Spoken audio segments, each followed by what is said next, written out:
Says television coverage of today's NEFC championship game, Fitchburg State and Curry. We have the national anthem coming up, so we'll pause for that.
Dave Clark and Mike Flynn broadcasting today's game for you here on Fitchburg Access Television.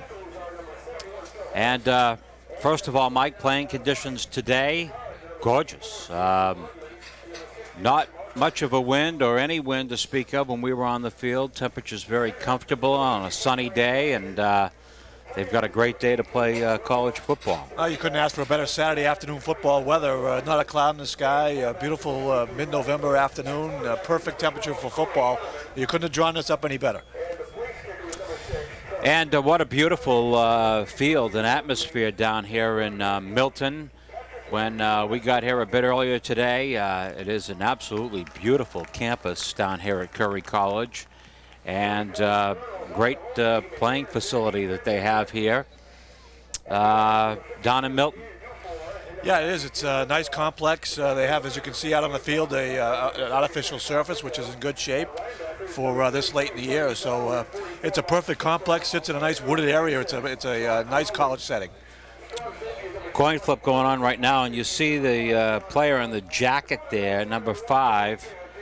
And that is Christian Mello, one of the captains. He will not be playing today. Usually one of the starting linebackers for Pat Haverty's team, and he is out and will not play.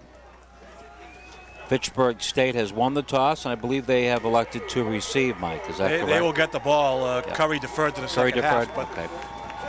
Same thing as the Falcons will get the ball first, as Mello, one of the strong side linebackers, got hurt last week in the Worcester State game, and as you mentioned, he will not play. Josh Croft, number 44, will step into that linebacking slot. Fitchburg State across the way. They are in their traveling white uniforms with the green and the gold. There's a little bit of gold in there somewhere, Mike. And on the near side, it's Curry College with the purple and gray and black. Two teams met earlier this year at Fitchburg State College. Actually, the game was played at Lunenburg High School. And Fitchburg State won by a score of 28-13. Fitchburg State coming in with just one loss on the season. They won their first 4 games, lost to Endicott 21-7, and then wound up winning their last 4 games for an 8-1 mark. Steve Nelson's team, they lost to Fitchburg State, and then the week after they lost at Maine Maritime, and they come in with a record of 8-2. They were a little banged up starting the season, and as you just mentioned, they lost their first 2 games, but since then they've been on a a tremendous role. I don't think they've lost by given up or lost by more than 27 points each week. They've just been dominating since their first 2 weeks.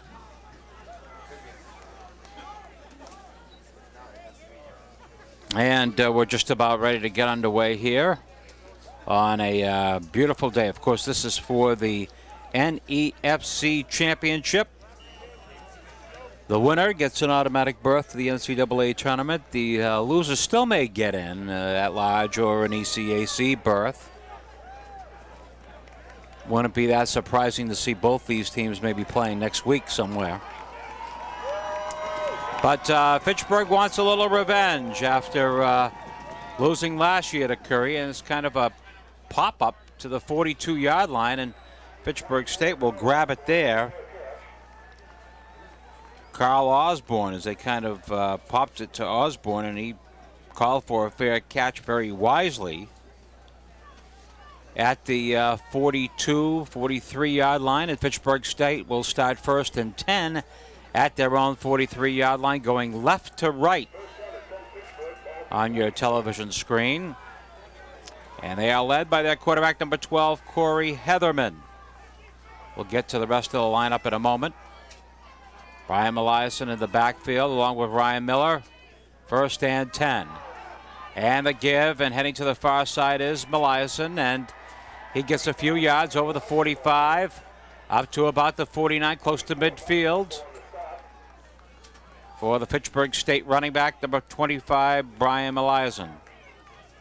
Eliason, their leading ball carrier on the year. He's got 10 touchdowns and he's carried the ball 195 times, so he's going to be the workhorse. And a lot of people said this is going to be a defensive struggle, but Fitchburg State, great field position to start the ball game at their own 43-yard line.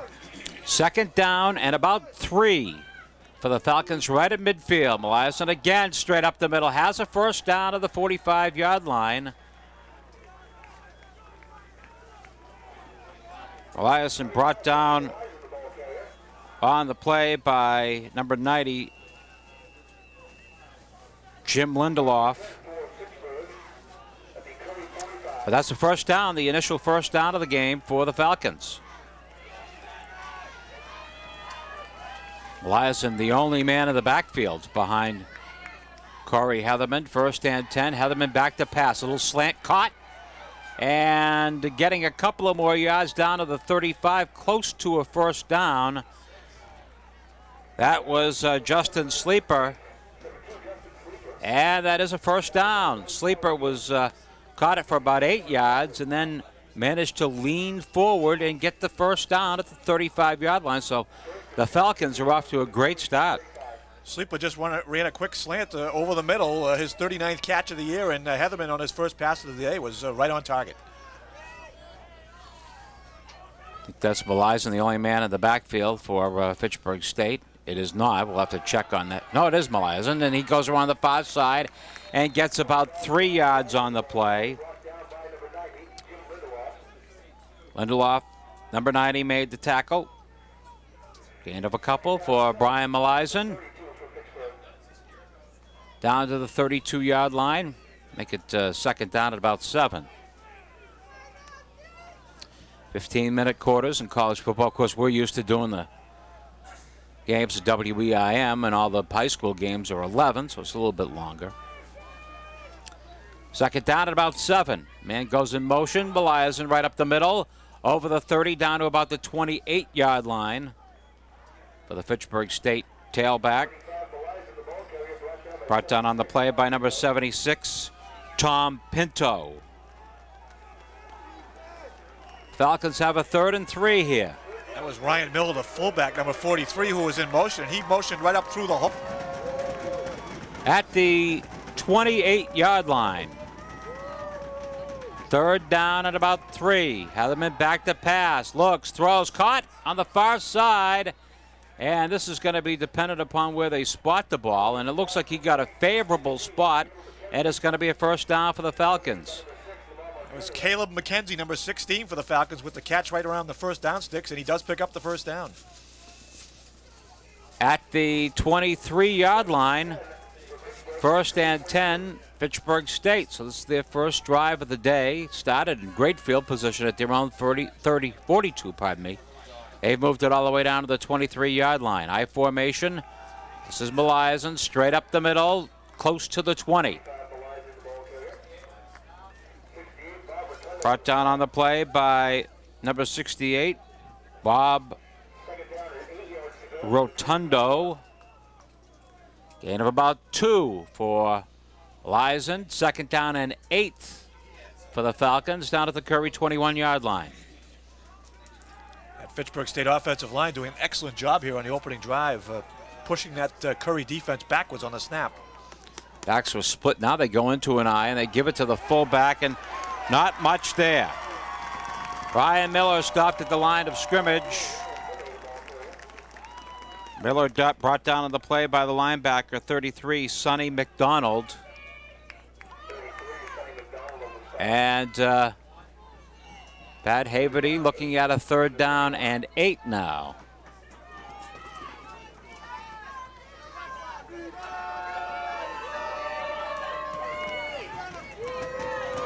Lizen, the lone man in the backfield behind the quarterback, Corey Heatherman, and Heatherman drops back to pass, has some time, throws, he's got a man, touchdown! Dan Langlois on the far side was wide open in the end zone, and Heatherman put it right there on the far side, and the Falcons lead 6-0. Now the Falcons came out in 3 wides. They had the double man on the far side where Langlois was lined up, and apparently some blown coverage as he cut to the end zone to the corner, and he, as you said, wide open. And Heatherman just laid it in there, and 6 points for the Falcons. Trevor Smith's point is up, and it's good. So the Falcons get off to a great start, and with 10:35 to play here in the first quarter, they have taken a very quick 7-0 lead, and boy, they made that look pretty easy. Yeah, they go 57 yards in 8 plays, and surprisingly how open that Langlois was on that 3rd down and long play, but looked like some blown coverage, and Fitchburg State jumps right out. A nice thing to do on the road, even though this is supposed to be a neutral game for the championship. Just happened to be Curry was hosting it, but obviously a big home game here for the Colonels, but Fitchburg State takes the opening drive and takes the 7-0 lead. Yeah, and I guess that was all predetermined months ago as to where the site of this game Yeah, was. you have to bid for it, I guess, back in the spring to see who was going to host it. It just happened to be the Curry who was selected for this year's site. Well, you would think we'd see some of these games now at the college with Elliott Field being, and Elliott Field looks absolutely fabulous. Yeah, it should be ready next year to host events like this. Just a beautiful, beautiful job. But a great start for Coach Haverty's team. Great field position to start, and really kind of effortless. Yeah, they took advantage of the short kickoff, and other than that one play, they got stuffed for no gain. They moved the ball very well. And boy, Smith drives this one all the way to the back of the end zone and out of the end zone, and you've got Curry starting 1st and 10 at their own 20-yard line. Curry will have number 14, Kevin Holleran, as their quarterback. Jared Jordan, the tailback. David Sunday is the fullback. And they are ready to go. 1st down and 10 for Holleran. I formation behind the quarterback. Goes back to pass after a play fake. Has some time. Throws. Incomplete. Ball went right through his hands and hit him right on the helmet, Mike. And it goes incomplete. The pass was intended to the wide receiver, Jim Pasquarelli. Plenty of time for the quarterback, but Pasquarelli couldn't bring it in right in front of the Curry bench. Yeah, they gave Holleran had an hour back there in the pocket. He finally found Pasquarelli wide open, but the ball went right through his hands, hit him right in the face. 2nd and 10. And the give is to the fullback, who goes nowhere. Might have even lost some yardage on the play. Over there for the Falcons was Nick Robbins, number 60.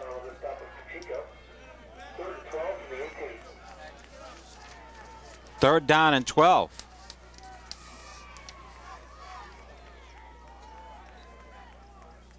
Halloran rolling out to the far side. Looks, throws, incomplete. 3 and out for Curry College, and they will punt. On comes the punt team. Well, designed sprint out by Halloran, and I'm not quite sure who he was throwing the ball to because I didn't see any purple shirt anywhere near where that ball came down.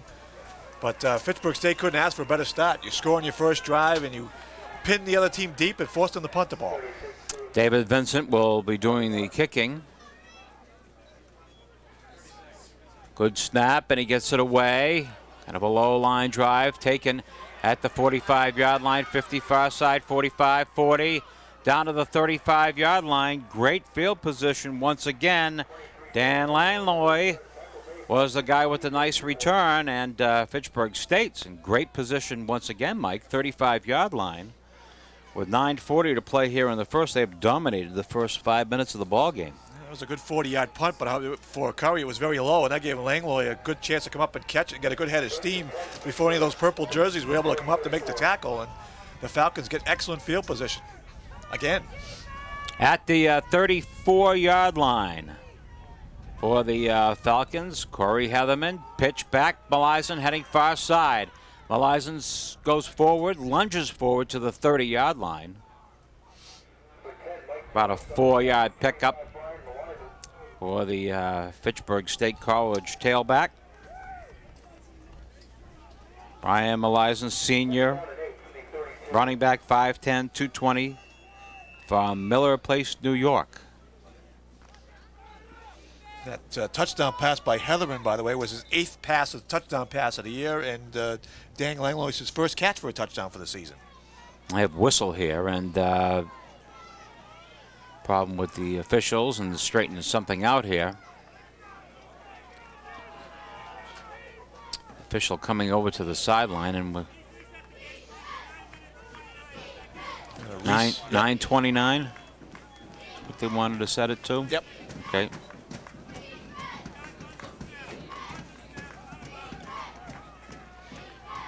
On the snap, they're going to start the clock, so checking that out. Apparently, Malison went out of bounds on that. The clock should have stopped. Second down and 8 for Fitchburg State. Heatherman back to pass, throws, and it is incomplete. A little bit behind his intended receiver, Caleb McKenzie. McKenzie almost managed to catch that ball, but could not. Brings up a third down and 8 for the Falcons down at the Curry 32-yard line. Well, Curry was up in press coverage. They were right up on the receivers at the line of scrimmage, and that let McKenzie get to the inside. Unfortunately, the ball is just a little bit thrown behind him, and he couldn't make the grab. Third and 8. Heatherman rolling out to the near side, throws, and incomplete. Well covered on the play. Pass was intended for McKenzie. He ran out of real estate. And Fitchburg State will apparently try to kind of pooch it down near the goal line. Yeah, an interesting decision here by Coach Haverty with the ball at the Curry 32-yard line. Unless you can kick this one out of bounds pretty close, you're not going to gain much in field advantage here. It's only going to be about 12 yards if it happens to go in the end zone. Trevor Smith pooches it down there. Looked like he hit it a bit too hard, and it does go into the end zone. And that is where Curry starts first and 10. You see Coach Haverty talking to his kicker over there, and maybe a little more height on that ball. You know, well, sometimes even when in golf and you try to hit it nice and easy, that's when you catch it square and the thing takes off. And that one just exploded off his foot and went much further than he wanted it to. So first and 10 for Curry, and this is Halloran back to pass, long and deep, and it is incomplete.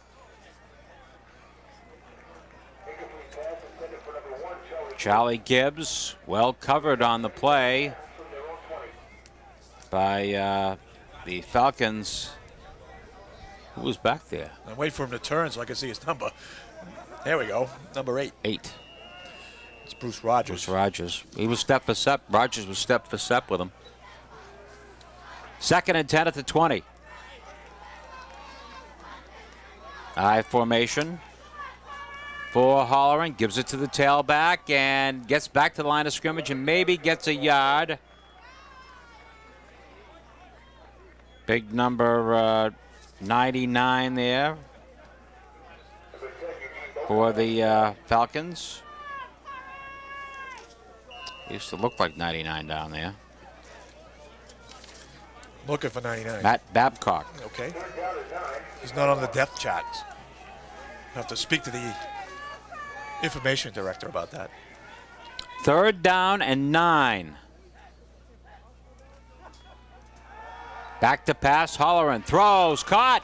30-yard line. 35. Up to the 40-yard line. Pass is completed to number 80, Felix Barukov. So Barukov gets the pass, and Curry gets their first down of the ball game. Well, Halloran again had time to look downfield, and Barukov was open in the middle, and he bounced off a couple of tacklers. Holleran going to pass again. Throw, and he threw behind his man at midfield. Pass was intended for Dennis Hill, number 3. Threw behind his man, so Curry coming out and throwing a bit here, aren't they? A lot. They've only run the ball a couple of times. That pass was like one of yours when we were playing catch down on the field before. Oh, how dare you. How dare you. That's outrageous. A wounded duck. Right in front of us at the 40-yard line. 2nd and 10. The give coming around and going up the middle for about a yard was Gibbs. In there for Fitchburg State was Eugene Bouquet, number 10. No gain, 3rd and 10, right at the 40. Well, one of the reasons they've had to throw it is because every running play they've had has been a negative yardage so far. Holleran, Gibbs, and going right up the middle for 5 or 6 yards, but short of a first down is number 32, Stephen DeFabio. But the Falcons stop him about 4 yards short of a first down, and Curry's going to have to kick. Well, they will force the punt, but Curry has turned the field position around a little bit here if they get a good punt off. Fitchburg State had them pinned back on the last drive and got excellent field position, but couldn't cash it in. 4th down and 4, and we'll come out in this unique punting formation. One would think that you're going to see a punt here, and they're going to take the 5. They took the 5, yep. They let the 25-second play clock run down. They take the 5-yard penalty. They don't want to waste a timeout. Other than, we're used to the 5 timeouts in high school. You only get 3 here in college, so they use them much more judiciously here at the college level.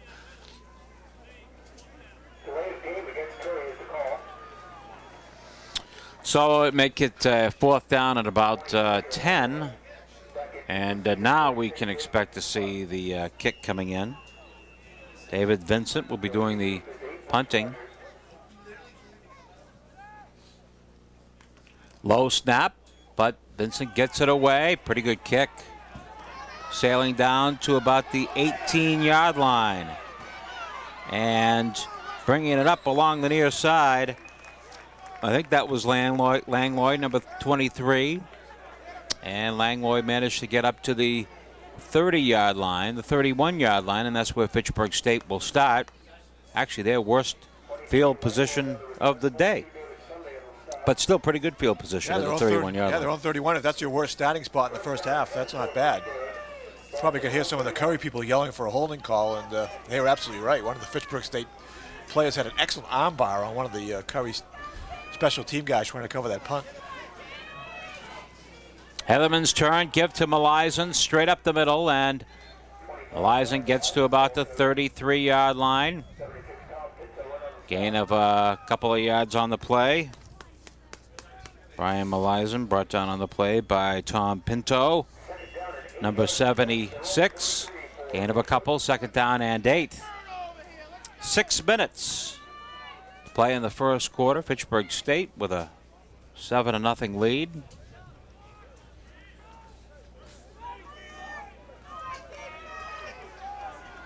On a beautiful November day, November afternoon out here in Milton. Quick pitch, here's Melizan.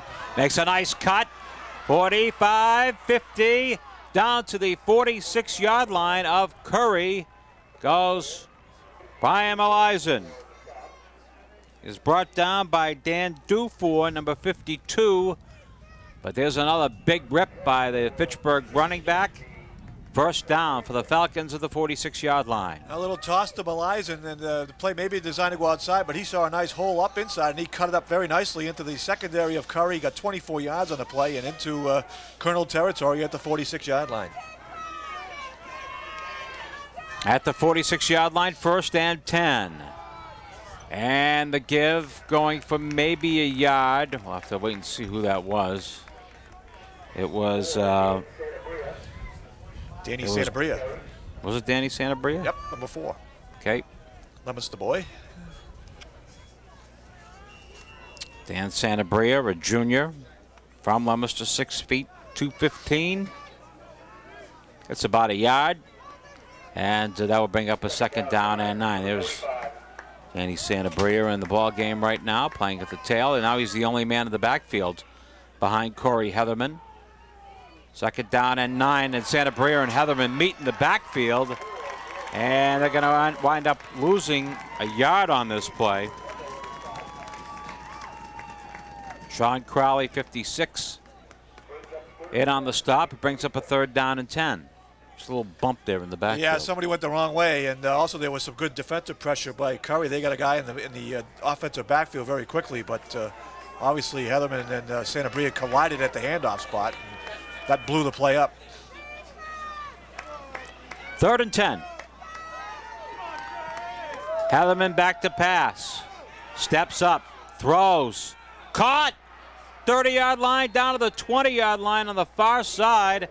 That's Langlois again.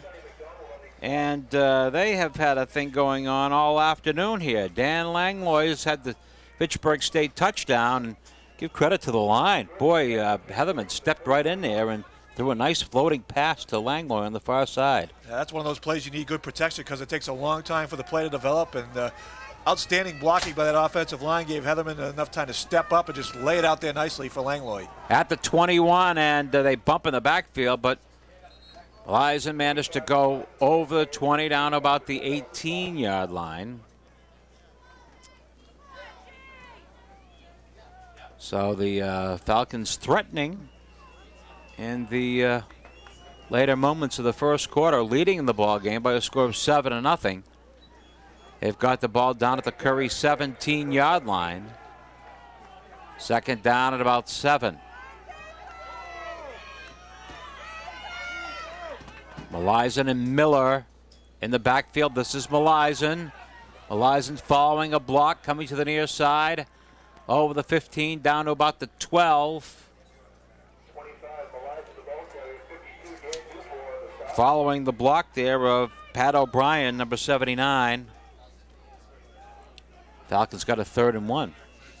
You know, we were at Elliott Field last week against Worcester State, and the Falcon offense really struggled all day, but they've been hitting pretty much on all cylinders here in the first quarter in this championship game.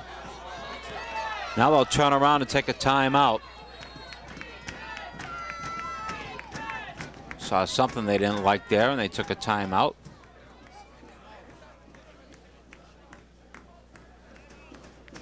That'll be Fitchburg State's first timeout. There's Pat Haverty on the screen. Hard worker for Fitchburg State. Loves it. Always working. You always see him around campus. Bringing new students, walking them around. Well, at this level, it has to be a passion because it's You got to sell your program with yourself and the school, because this isn't like sending people to Michigan or Notre Dame. You can't offer them money. There's no scholarship, so you got to sell the program. And he's done a fabulous job in the last 4 years of turning this program into what it's become. This program obviously was joshed about for a long time, and it's turned the corner. Well, he had a rather jovial conversation with the referee down there. He was kind of joking on the side. I don't know what that was about, but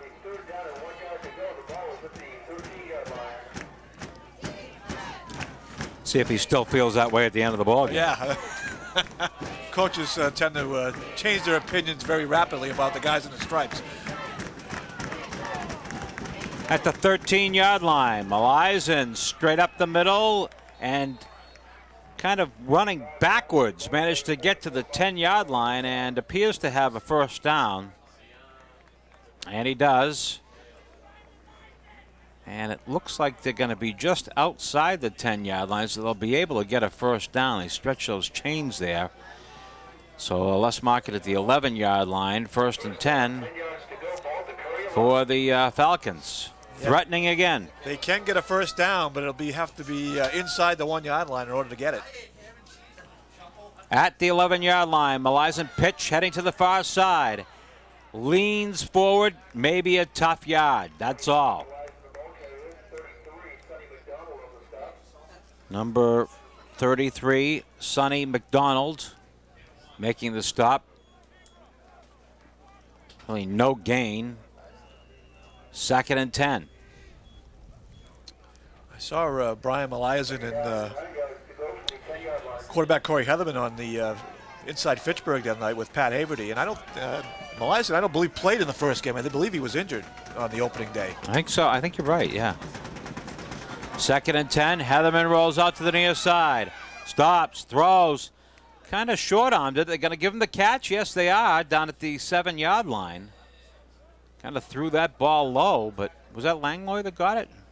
I believe so. So, If it was Langlois or a sleeper, I think it was but Langlois. Nice catch. The ball was thrown low. We managed to scoop it up there and get 3. It'll be 3rd down at about 7. Once again, Heatherman, though, getting some time to throw. Got flushed that time, but able to move out to his right and get himself some time to throw it. At the 7, Mello back to pass, throws, and it's incomplete. Oh, Langlois was there, and he took his head off the ball for just a second. The ball was a little bit behind him, but one I'm sure he's probably going to think he could have had. And if he did, he was in for 7 or 6. Now they're going to try for 3. Tough to tell whether that ball was deflected by the defensive back who reached in just as the ball got there, but Langlois had run a perfect slant, beating his man to the inside, and just couldn't come up with the catch. This will be a, 24-yard field goal. Snap down. The kick is up, and it hit the goalpost. The kick is no good. Smith drilled it, but it hit the left goalpost. And Curry kind of dodges one there. Well, they dodged a couple here in the first quarter. Fitchburg State scored on their first drive. They got their second possession at the Curry 36, had to punt. And that one there, they had a 1st down and 10 outside the 10-yard line and couldn't get any points. So Curry easily could be 2 or 3 touchdowns down in this ballgame. They only trail by 7. Fitchburg State had the same problem last week against Worcester State. They had a couple of opportunities to really salt that game away early. At the 21st and 10. Looked like a broken play. Heading to the far side is Holleran. Holleran picks up 5, and then he's chased out of bounds on the Fitchburg State sideline, right at the 25-yard line. Gain of about 5. Kevin Holleran is the quarterback, junior, 5'11", 185. Played his football at North Quincy High School. 2nd down and 5. Holleran's give, and back to the line of scrimmage. And that's about it. I think that was Vincent, 36. I'll have to double check that as they umpire, and it was Nope, it wasn't Vincent. It was 26. Brandon Benoit. Try to get you some of these high schools that these guys went to. Probably last play of the first quarter, and it is. A quarter that was dominated by Fitchburg State. As you can see on the scoreboard, the Falcons have a 7-0 lead. I'm sure they would like to have more, though. I think the coaching staff's probably kicking themselves over there that they really dominated that quarter. And what is this, like the are we an altar boy? What do you got? I'll get him at the half. Do you see it? Yeah, I'll get him at the half. Thank you. That was Rusty Egan. Charles Rusty Egan. Dropping in with his laptop. Like always a pleasure. I don't have a secretary to write all those things down.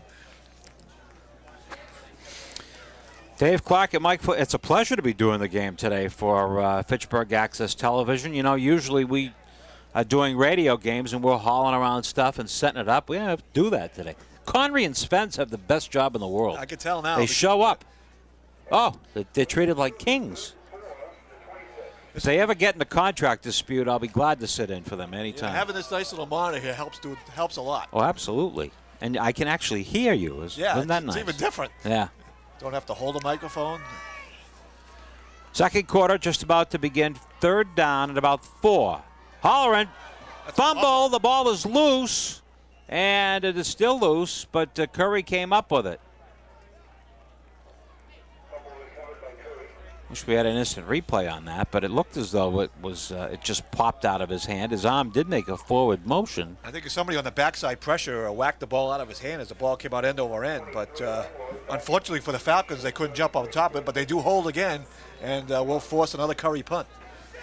Bruce Rogers on the near side. I think that's Langlois on the far side, awaiting the kick. Low snap. They get it away, and it kind of shanks it. It bounces out of bounds at the 46-yard line of Curry. So Fitchburg State has a great field position at the 46-yard line of Curry, leading 7-0. And they have been able to move the ball. And there is Steve Nelson, the head coach and athletic director at Curry, of course. Longtime Patriot great, now doing a lot of work on TV. Does a nice job on TV, too, Steve Nelson. Radio also. He's on the NFL show on Sunday mornings on WEI. 1st and 10, Fitchburg State. Heatherman back to pass, throwing long and deep, and he overthrows his man. Down around the 20-yard line. One-on-one coverage. Pretty well covered on the play by Charles Gibbs, number 1. So it'll be 2nd and 10 at the Curry 46-yard line. Intended for number 2, Justin Sleeper, his favorite target of the year. He's hit him 39 times over the season. Tried to go for the home run after the bad punt. Couldn't come up with the catch, however. 2nd down at the 46. Eliason on the right side. The whole group there kind of falls ahead a yard or two, down to about the 43.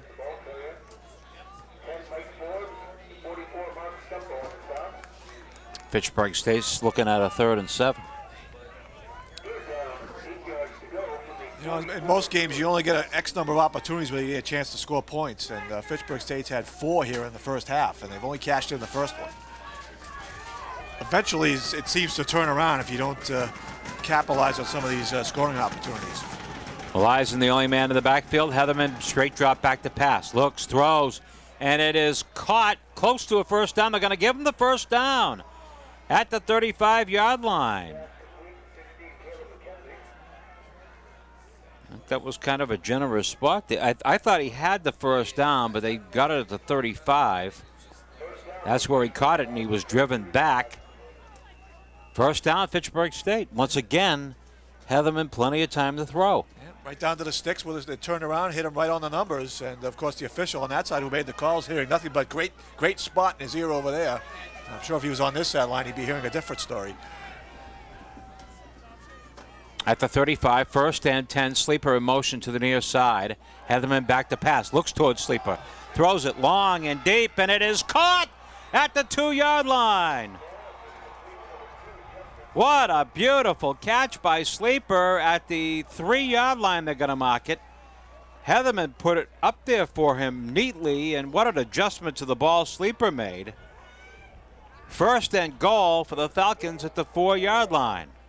Well, again, Curry in man-to-man coverage. Sleeper had one-on-one coverage on the sideline, and he made a heck of a catch, having to look back over his shoulder and make the catch over that inside shoulder. Great catch. At the 4-yard line, here's Melizan leaning forward, maybe got a yard. Dan Dufour made the tackle. Dufour's a junior, 6'2", 245 from Windham, New Hampshire, Londonderry High School. Fitchburg State trying to get another touchdown off to our left at our location here. Curry College at the 4-yard line. Second down. Fake. Heatherman throw. Caught. Not much of a gain, if any gain. On the far side, that was Ryan Miller who came down with it. As we said, not much of a gain at all. No gain. Third and goal from the 4. Trying to run a little play-action sprint out, and Curry had that one diagnosed pretty well, as Heatherman had pressure right in his face right away and had to dish the ball off. Only got it back to the line of scrimmage. At the 4-yard line, a pitch, and taken down there is Melizan. Well, the way his head snapped around, Mike, I thought it might have been a face mask there, but he lost a couple of yards on the play. Yeah, lost about 2. I think Fitchburg State's going to have to try to kick it for 3 here. Yeah, I was watching it on the monitor. He didn't get face masked. He got kind of wrapped around high, but it was about a loss of 2. The ball's on around the 6 now, so they will have to attempt a field goal here by Trevor Smith. You're going to put it down at the 13, make it a 23-yard kick. Fake. Snap down, it's a fake, and he's got a man wide open, and he's going to try to run it in, and he's in. Langlois runs in for the touchdown on the near side. Untouched. A beautiful fake play, and Langlois, he had a guy he could have thrown that ball to that was wide open. 44 on the near side was wide open if he wanted to throw it. That was Josh Croft, but Langlois took it in himself on the near side, untouched. Extra point attempt by Smith is up and good. And a little razzle-dazzle there by Coach Haverty. What a great call that was, and Fitchburg State leads 14-0. And that's a great momentum breaker for Fitchburg State. It looked like Curry was going to hold them again and maybe only give up 3 points. The fake field goal worked perfectly as Curry sold out. They all went for the block, and there's no containment on the outside as Langlois pulled the ball off the ground and just took off around the left end. And as you said, he could have thrown it in, but basically just waltzed around the left end for the 6 points. You could have walked that. I might have been able to get that one in myself if I didn't trip over the turf. Beautiful call. Well, it's pretty gutsy, but yes, because you get down there a number of times and you can't get it in, and they've struggled inside the 15-yard line, and they haven't been able to move the ball. But that's a great call and a great execution. Trick plays are always a great call, and they work. That was a beauty down there, though. I mean, they totally had Curry faked out on that. He had 2 players on that side. They just could have walked in. He could have walked it in, maybe. Kickoff. Well struck by Smith down at the 5-yard line. And bringing it right up to the 20, 30, 35, and 40-yard line. I believe that was Gibbs, number 1, and it was Charles Gibbs, number 1. Nice kickoff return by Gibbs up to the 40-yard line, and that is where the Colonels will start first and 10. We have a new quarterback in the ball game. For Curry, Ryan Van de Geysen. Wearing number 17, and the handoff. And coming on the near side and getting big yards to the 40. 35 down to the 30-yard line goes Jared Jordan. First down, Curry. So they come back with their biggest play of the game down to the 32-yard line. Jared Jordan. Well, they hadn't been able to run the ball at all until that play. Jordan just on a little toss got through the line of scrimmage. First time they were able to break the Fitchburg State defensive line on a running play. And once Jordan got loose, had plenty of running room all the way down to the Falcon 32-yard line. Van de Geysen at quarterback at the 32-yard line. Gibbs coming in motion to the near side. And the fake handoff. And the throw is deflected. Big number 99 got his paw on it. That's Matt Babcock. And it goes incomplete. It'll bring up a second down and 10. There he is right there, big number 99, and he's a big one. Got a good push. Couldn't get all the way to the quarterback, but got those big arms up in the hands and knocked that ball away as Van de Geysen attempted his first pass of the ball game. Ryan Van de Geysen is just a freshman. Played at Bridgeton Academy. Second down and 10 at the 32-yard line. Pitch back. Here's Jordan. Jordan leans forward. Down he goes. Number 56 in on the tackle for Fitchburg State. That's Frank Femilaro, one of the leaders on this team. Femilaro wearing number 56. Senior linebacker, 6 feet 220 from Oliver Ames. 2-4 again. Jones, pardon me, that was number 11. Jared Jordan. And Jordan's got a first down inside the 20 to the 19-yard line. Jared Jordan. So Curry coming right back after being stung by that fake field goal attempt. And they needed to because they were starting to fall into a deep hole, but an impressive drive so far here after the fake field goal for the 14-point lead. Van de Geysen fakes, rolls out to the near side, throws, and he short-armed his receiver at the 12-yard line. It goes incomplete. The intended receiver was number 40, Frank Paccio, sophomore out of Bridgewater Raynham. Second and 10 at the 20. I was looking for Kevin Holler, the starting quarterback, down on the sideline, to see if he got hurt or if this was just a move to kind of spark the offense here by putting in the freshman quarterback.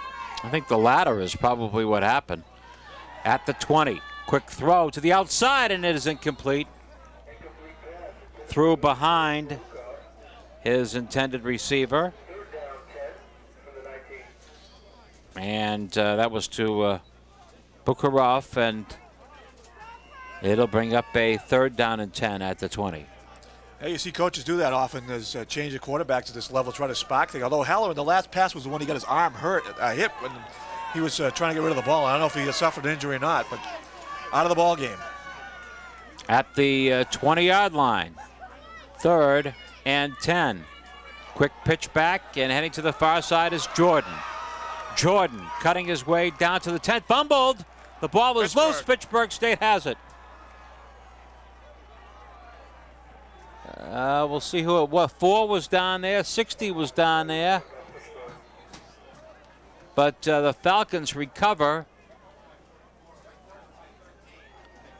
See what they're going to mark that ball down around with the 7-yard line. Yeah, waiting for the spot here. It's going to be around the 7-yard line. So Jordan fumbles, recovered. We didn't catch who recovered it, but the Falcons recover. First and 10 at their own 7-yard line. leading 14-0. 9:24 to play in the first half. Here's Melizon on the right side, getting a yard or so.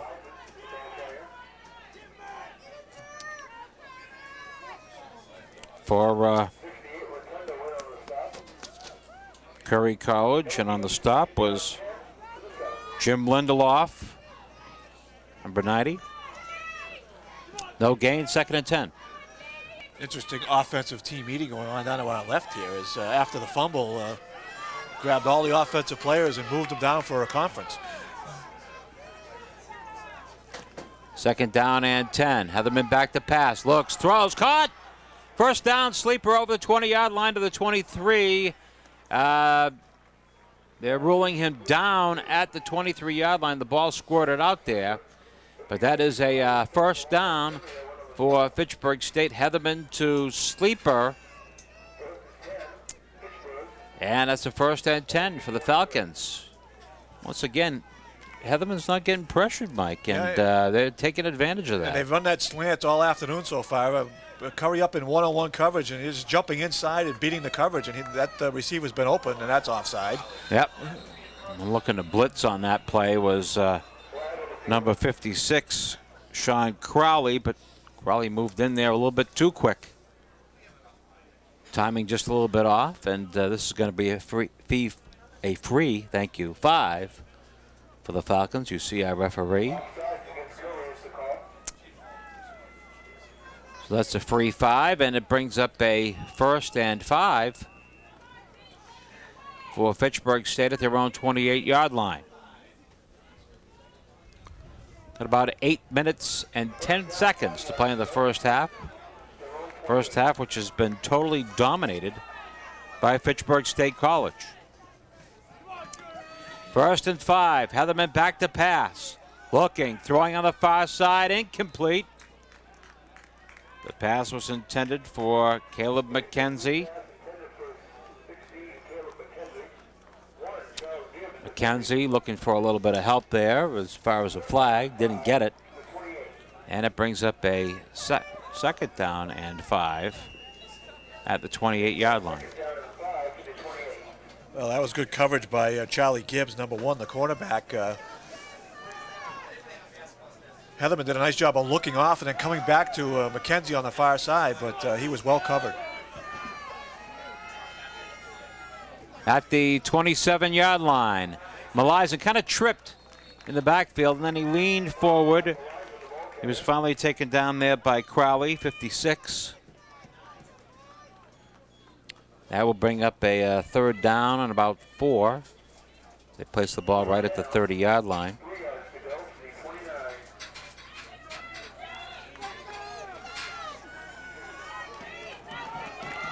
Falcons have played very well in the first half. As you can see, the backs are split. Now they go into an I formation behind Corey Heatherman.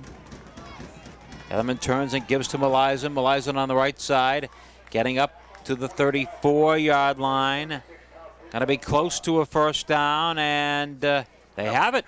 1st down for the Falcons. And they'll keep this drive alive. A great second effort by Melizon there to get the 1st down. He was wrapped up by Curry's defense, but he just leaned forward at the last minute to get that extra half yard to pick up the 1st down.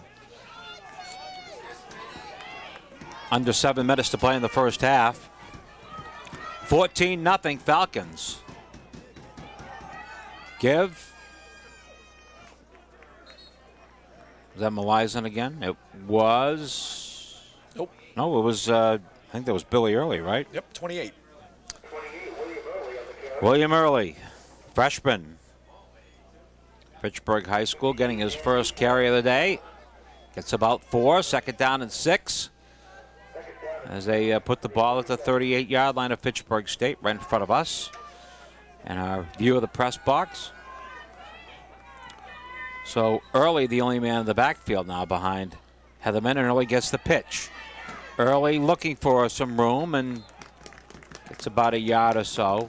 Early was hurt a couple of weeks ago and still looks like he's hobbling a bit there, Mike. Yeah, he's only played in 6 games. He did have 3 touchdowns, 76 carries now on the year, but He did get a knee banged up earlier in the year and missed a couple of ball games. Still kind of looks a little gimpy out there. 3rd and 5. Early got about a yard on the play. Gave Eliza a little spell. And he's back in the ball game now on the 3rd down and 5. Heatherman rolling out. Flag goes down.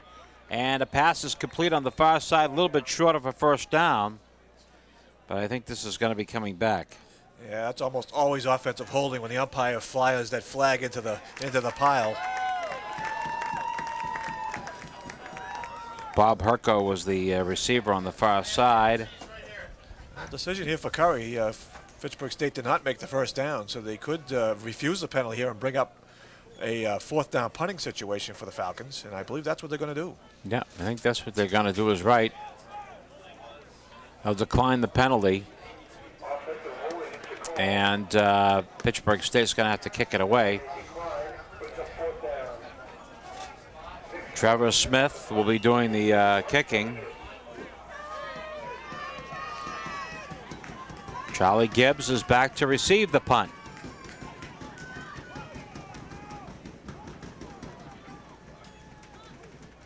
Gets it away. Nice punt. Sailing down to Gibbs. It bounces in front of him and takes a Curry bounce to the 30-yard line, and that is where Curry College will start 1st and 10 at their own 30-yard line. 5:23 to play in the first half. Fitchburg State leading 14-0. It has been a first half dominated by the Falcons. Now we go back to Holleran in there at quarterback again, Mike. So whatever the problem was, he is back in 1st and 10 at the 30. Holleran back to pass. Little screen on the far side is completed. And running for a couple of yards, for about 5 yards on that far sideline, was Brandon Benoit. And they give Benoit, 5 yards? Right at the 35-yard line, 2nd down and 5. Set it up nicely, and that play looked like it might go for a lot longer than 5 yards, but nice job by the Falcons defense flowing back to the football and keeping that screen pass only to a 5-yard gain. At the 35-yard line, and heading to the far side for a couple of yards to the 37. I think that was Benoit again.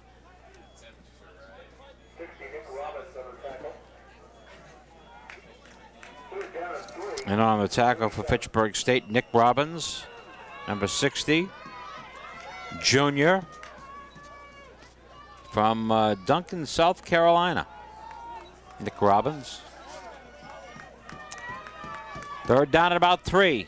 Pitch coming to the near side is Jordan. Jordan has a first down over the 40 up to the 45-yard line.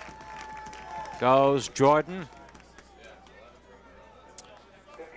Brought down on the play by Fitchburg State's number 32, John Herco.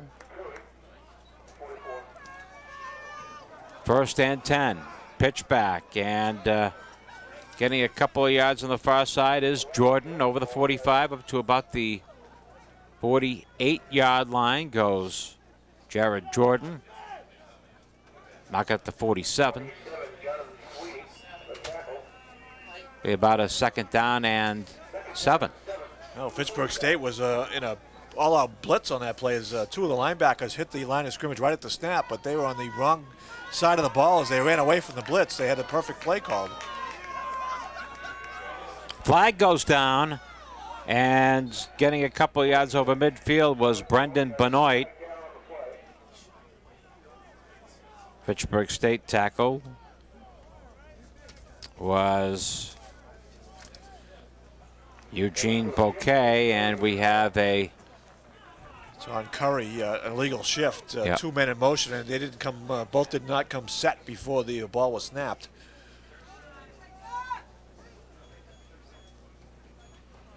One of the officials over there talking with Steve Nelson. Fitchburg State will take the penalty. And move the ball down to the 42-yard line, where it will be 2nd down and 12.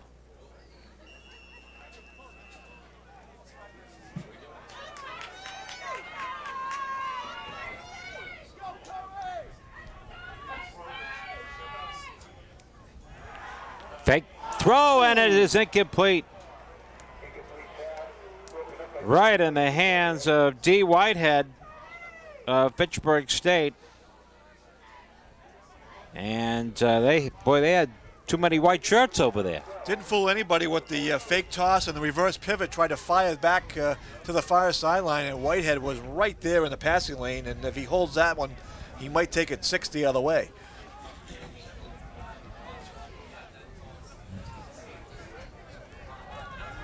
So we'll bring up a 3rd down and a 12 for Holloran.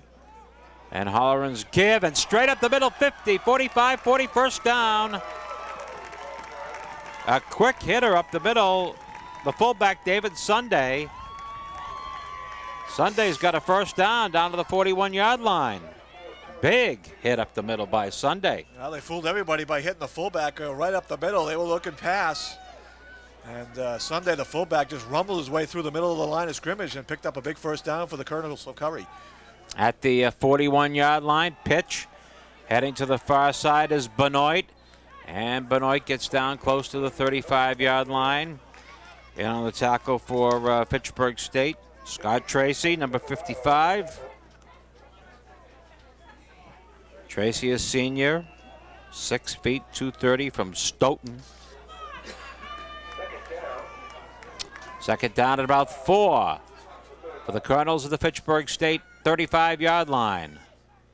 Holloran gives it off, and getting down to about the 30 and getting a first down is Stephen DeFabio.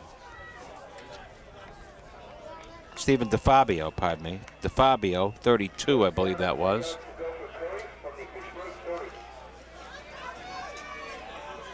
That's the first down for Curry. Down at the 30-yard line. Quick fake throw, intercepted, picked off, and with the pickoff and getting a few more yards was Frank Familaro. If that ball was deflected, Mike, or not, but Familaro is the guy that came up with it, big number 56. There he is. Well, it was Nick Robbins, number 60 for Fitchburg State, who got inside on top of Holloran, the quarterback, and he really upset the throw, and that led to the interception. But Fitchburg State forces another turnover here on a Curry drive.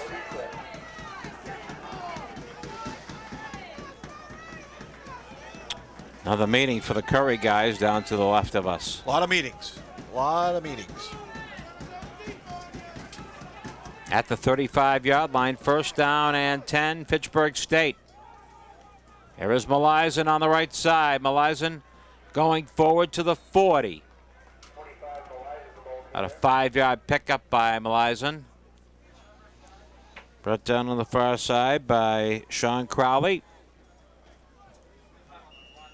Well, let's say it's 4 yards. Second down and 6 right at the 40-yard line. Less than a minute 30 to play in the first half. Fitchburg State leading by a score of 14-0.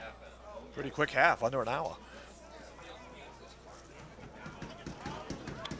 Second down play. Heatherman looks, throws, incomplete. Nice defensive play by Lamar Monterio. Looked like the catch is going to be made, and Monterio just kind of stripped that ball away. Again, the pass a little bit behind the intended receiver, and that let the defensive back, Monterio, reach in and rip it out of McKenzie's hands.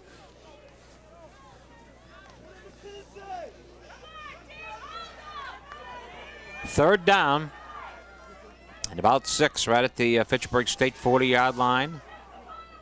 Corey Heatherman looking at things. Drop back throw, incomplete. He was looking for a little release there to number 82, the tight end, Bob Herco. Just overthrew him a little bit there, and it goes incomplete. Fitchburg State's going to have to kick it. Yeah, that was one of those release plays by the tight end. Herco running right down the hash marks, was open, but Heatherman tried to lay it in and just threw it a little bit too far. And we'll bring up a punting situation here for the Falcons. Gibbs will be back to receive the kick of Trevor Smith. Smith's got it, gets it away, end over end, taking a Fitchburg State bounce, and Gibbs picks it up. Gibbs heading to the far side. 20, 25, 30, 35, 40. Up to the 45, the 50, 45. He's still on his feet. 40, 30, 20, 10. Touchdown. I see no flags. Charlie Gibbs. I don't know what it was, but you can hear the crowd outside, and it's like when it's almost in anticipation of what this guy can do, and he came through on that. Well, Trevor Smith tried to kick the ball away from him. He tried to angle it to the sidelines, but the ball took a left turn toward the middle of the field, and Smith just picked it up on the go, and looked like Fitchburg State had him hauled down around the 50-yard line in front of the bench over there, but he popped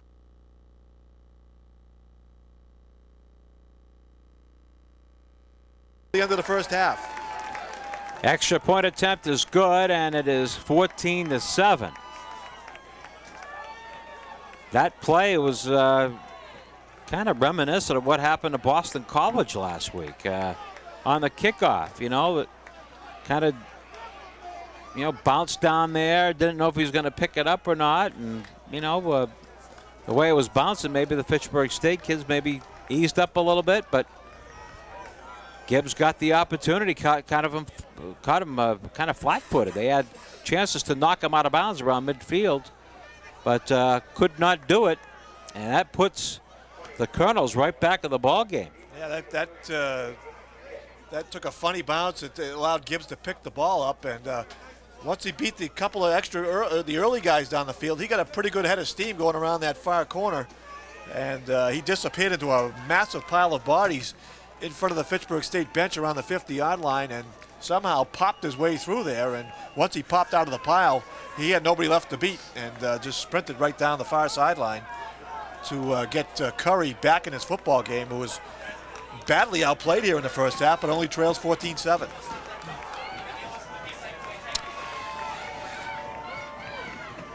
Kickoff coming up after the touchdown by Gibbs. Vincent kicks it away. It's a high kick, and it's taken. Fair catch called by Carl Osborne at the 32-yard line, and there's a flag. Is that an offside maybe down there? I would think so, where the flag is. Yep. And it is offside against Curry. See what Pat Haverty's going to do.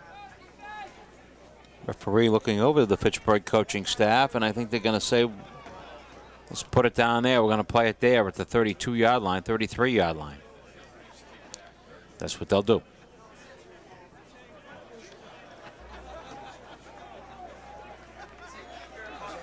Well, a fine how do you do is Curry right back in the ballgame. We'll see what Fitchburg State does here. They have 2 timeouts, but only 45 seconds, and coaching staff may want to get this half over with and go in and regroup the troops. Yeah. They pretty much put Curry back in the ballgame. They come out in shotgun, so obviously they're not going to kneel down. Heatherman shotgun, back to pass. Rolling out is Heatherman. Throws. Incomplete. Throwing on the run, looking for Langmoy. Threw it short. And it brings up a second down play. 39 seconds remaining in the first half, with the game now 14-7. There's Corey Heatherman coming back to the field, back to the huddle. Heatherman's a senior, 6'3", 215, from Oxford, Webster, Massachusetts, Oxford High School. At the 32, draw, and coming to the near side and picking up a first down was Malisen up to the 44-yard line, pardon me. First down, Fitchburg State, and the Falcons will take a timeout. They got one left. Yeah, surprised they took a timeout there. They could have gone up to the line of scrimmage and spiked the ball, because the clock, as in high school, here in college just stop after a first down so they can move the sticks. Well, the clock will stop at 32 seconds remaining in the first half. I bet you wish, Coach wishes, Pat Haverty wishes he had that first timeout back. Or he's back in high school where he got 5. Yeah. Of course, the only people in high school that want 5 timeouts are the coaches. Well, I think Coach Haverty's kind of happy where he is right now, to be honest Absolutely. with you. He said with the program playing well the last couple of years, the new athletic facility, not only the rec center, but now the football facility. It's going to make his job much easier. You see a lot of kids wanting to play there. A lot of kids wanting to come to Fitchburg State. Heatherman back to pass, throws high, and it goes incomplete. On the far side, McKenzie kind of looking back into his son. The ball was thrown high, and it goes incomplete. And that will bring up a second down and 10 at the 44-yard line. Now the clock stops 28 seconds. Also going into the breeze, the flag isn't moving too much, but I can hear the wind. I think that's the wind, it's blowing through my headphones from our outside microphone. You can look at the little ribbons on top of the goalpost. Those are blowing pretty well. And what wind there is, Fitchburg State is going into. Second and 10 at the 44. Heatherman's give is to Melizen, right side over the 45 up to the 46-yard line. We'll see if Steve Nelson wants to take a timeout. Curry took that timeout? Yeah, that's a little surprising also that Curry takes a timeout. First timeout for Curry. So it'll be a 3rd and 8 for Fitchburg State here at their own 46-yard line with just 23 seconds remaining in the first half. And Fitchburg State leading 14-7. Fitchburg State taking the opening kickoff and driving it all the way down for a touchdown. Very impressive drive. Then scoring on a fake field goal attempt. And then a long punt return by Charlie Gibbs, the lone scorer for Curry. Fitchburg has outplayed Curry to this point. Probably should have a larger than 7-point lead, though. Very much so. They've had a couple opportunities they didn't cash in on. They had a field goal hit the upright, and special teams have accounted for 2 out of the 3 touchdowns here in the first half. 3rd down and about 8 at the 46-yard line of Fitchburg State. Shotgun, Heatherman back, throws to Sleeper, and it is incomplete. Well covered on the play by Michael Looney and John Connell.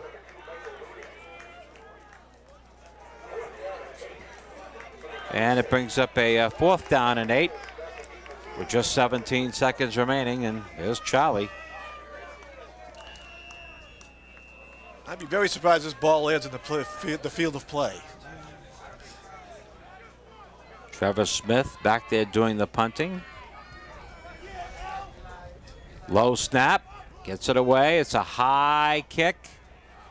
And it's sailing down to Gibbs, who catches it at the 15-yard line. And Gibbs goes down at the 20. Good special teams coverage on that particular play. And I think it was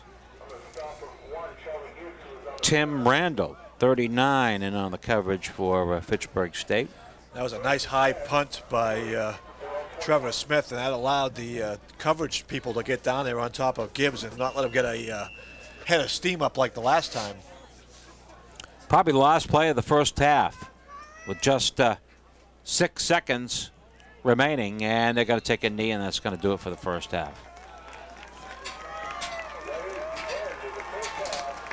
So you look at the scoreboard, and there's the story. It's the end of the first half. Falcons of Fitchburg State College 14, and the Colonels of Curry College 7.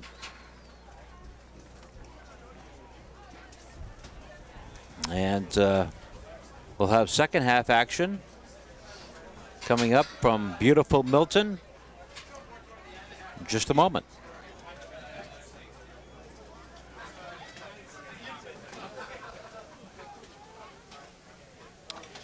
Dave Clark and Mike Flynn back here in Milton. Fitchburg State and Curry. And Fitchburg State leading at the half 14-7. And Mike has been perusing the halftime stats. It'd be nice if we could get these every week in high school. I wouldn't have to do anything. Well, it's Fitchburg State obviously total yardage outgained Curry in that first half, 213 to 125. Surprisingly, the Colonels had 100 yards rushing. Fitchburg State only 90, and I would have guessed that Fitchburg State would have had many more rushing yards in the first half. But remember, the fullback had that one long game for Curry, and that probably put them ahead. But Fitchburg State 123 yards passing, 25 for Curry. Fitchburg State had twice as many first downs, 14-7. 2 turnovers, both to Curry, an interception and a fumble. And Fitchburg State really dominating in time of possession, 1951 to 10:09. And a pretty fast first half, too.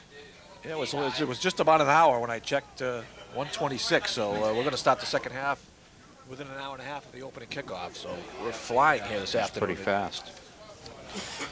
And this, of course, the NEFC championship game.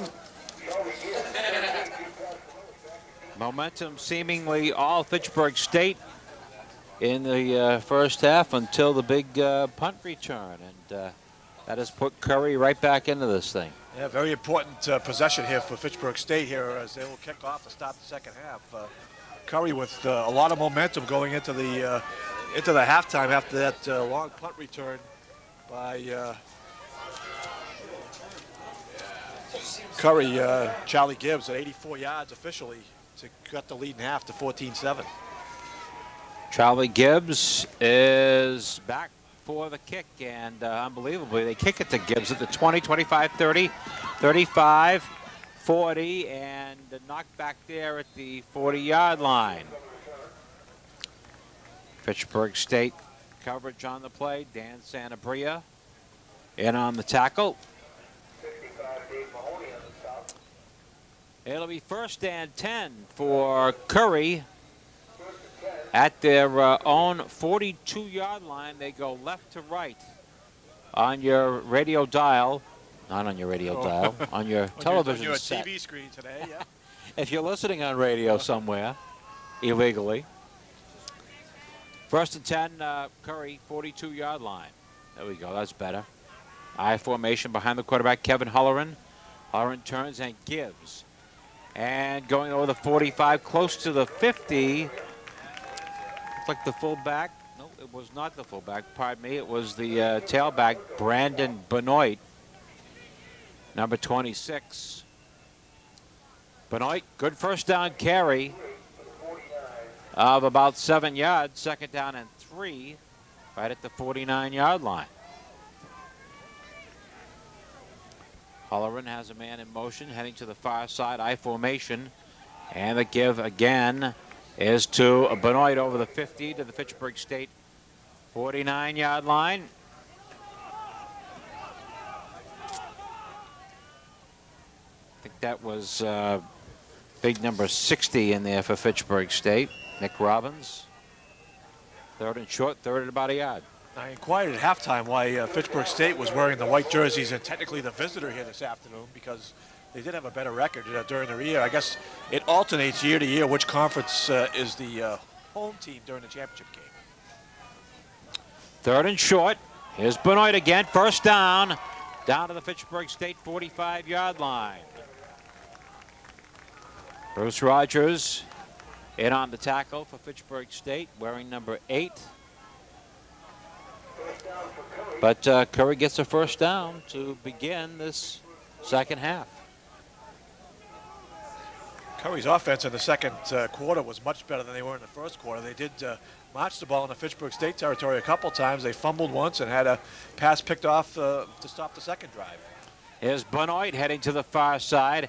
And Benoit plows down to the 40-yard line, or just shy of the 40-yard line. Fitchburg State Scott Tracy in on the tackle. Number 55, Tracy, a senior. 6 feet, 230 from Stoughton. There he is. Gain of 5, 2nd and 5 at the 40.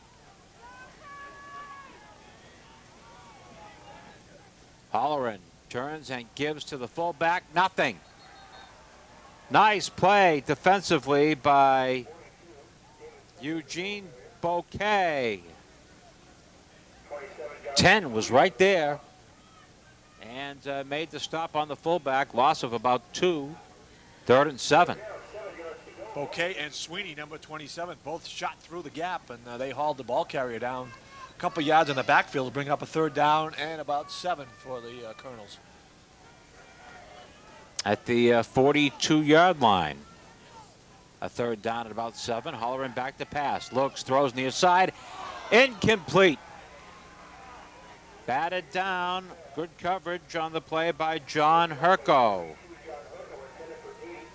Herco is 32, the junior defensive back from Uxbridge.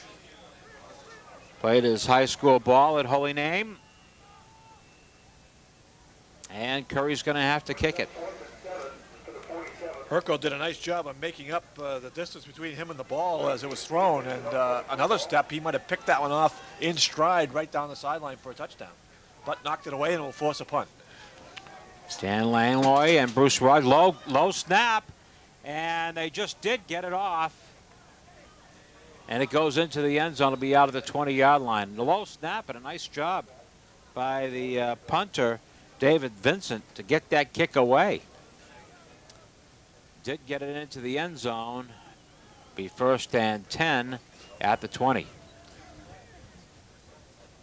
Fitchburg State opening drive of the second half. Yeah, low snap, and punter did a nice job scooping that one out of the dirt and rolling out. He did get clobbered, but once you start running with the ball, you're a free game as the kicker. So even though technically he got roughed, there was no flag.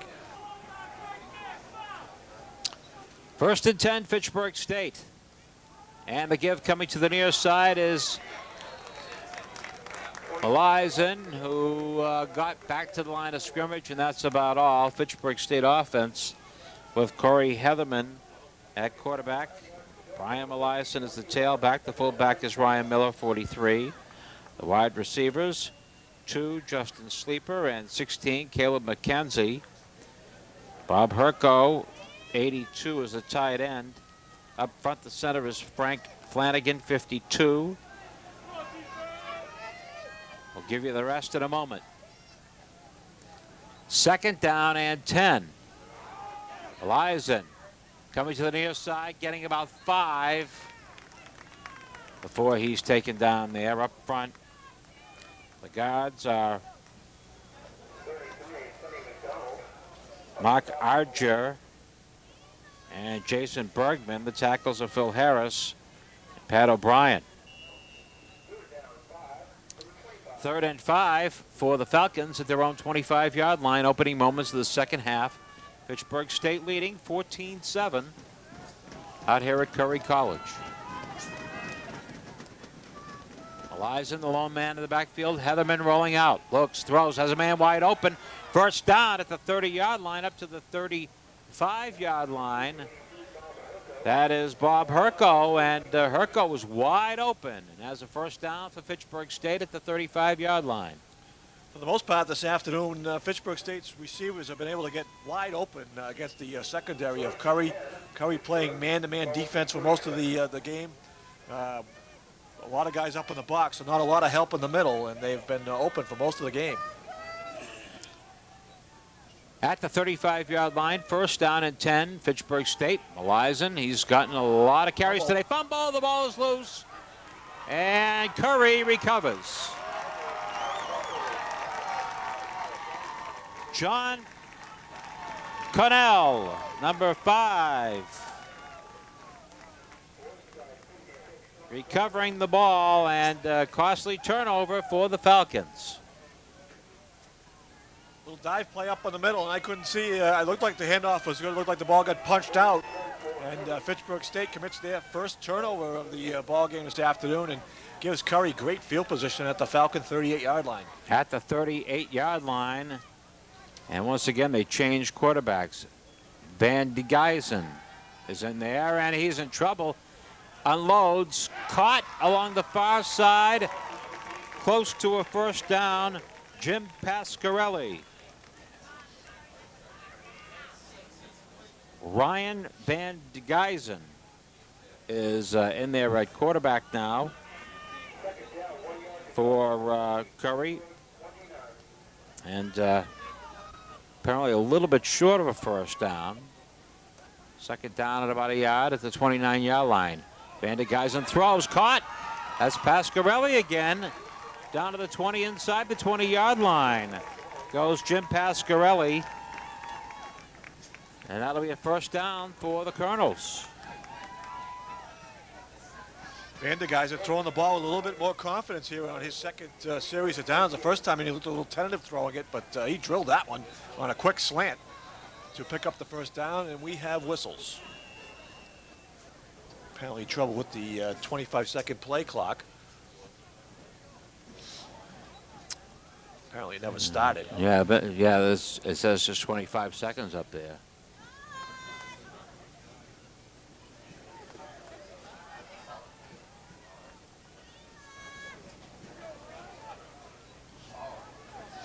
See what the referee says here.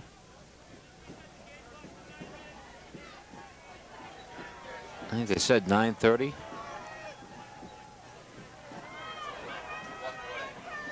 Yeah, apparently the game clock started, but the 25-second clock didn't, so they'll put the 3 seconds back up on the board, and we'll try again. Okay, I think they straightened that away. At the 18-yard line. First and 10, Curry. Pitch back. And coming to the near side, 15. Nice defensive play there by John Herco. As just about to break that was number 11, Jared Jordan, and Herco got him and took him down. Gain of 2, second and 8. Great one-on-one tackle by Urkel. That play looked like it might go for 6 as Jordan had got to the outside, but grabbed him by the ankles and pulled him down for a gain of 3. At the 15, draw right up the middle, and good yardage is Jordan. Jordan to the 10, 5, touchdown.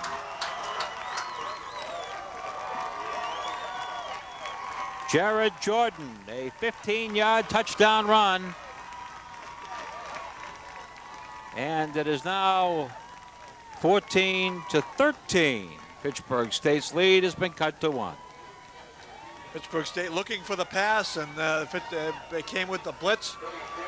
Little draw play to Jordan, and had a pretty big running hole right through the middle. And an extra point away from tying it up. Snap is down, the kick is up, and the kick is good. So the Falcons, who led in this ball game 14-0 and had everything going their own way, has let Curry come back into this thing, and momentum is definitely the Colonels' favor now. The game is tied. Yeah, up to Pittsburgh State now to regain some of this momentum. They had stopped Curry on their first series of downs here at the start of the second half, but they fumble on their first possession, give Curry great field position, and the Colonels cash it in. They go 38 yards in 4 plays. Jared Jordan, 15-yard touchdown run, and 8:40 to go here in the third quarter. We're all tied at 14 apiece. Well, Pat Haverty's got to try to get some of that mo back. Yeah, got to regroup the troops. Don't panic. They've been able to throw the ball very well here in the game, and they're just going to have to, mount another scoring drive. They move the ball very well, but have missed cashing in a couple of opportunities where they could have had a bigger lead. 8:40 to play in the third quarter, and the game is tied.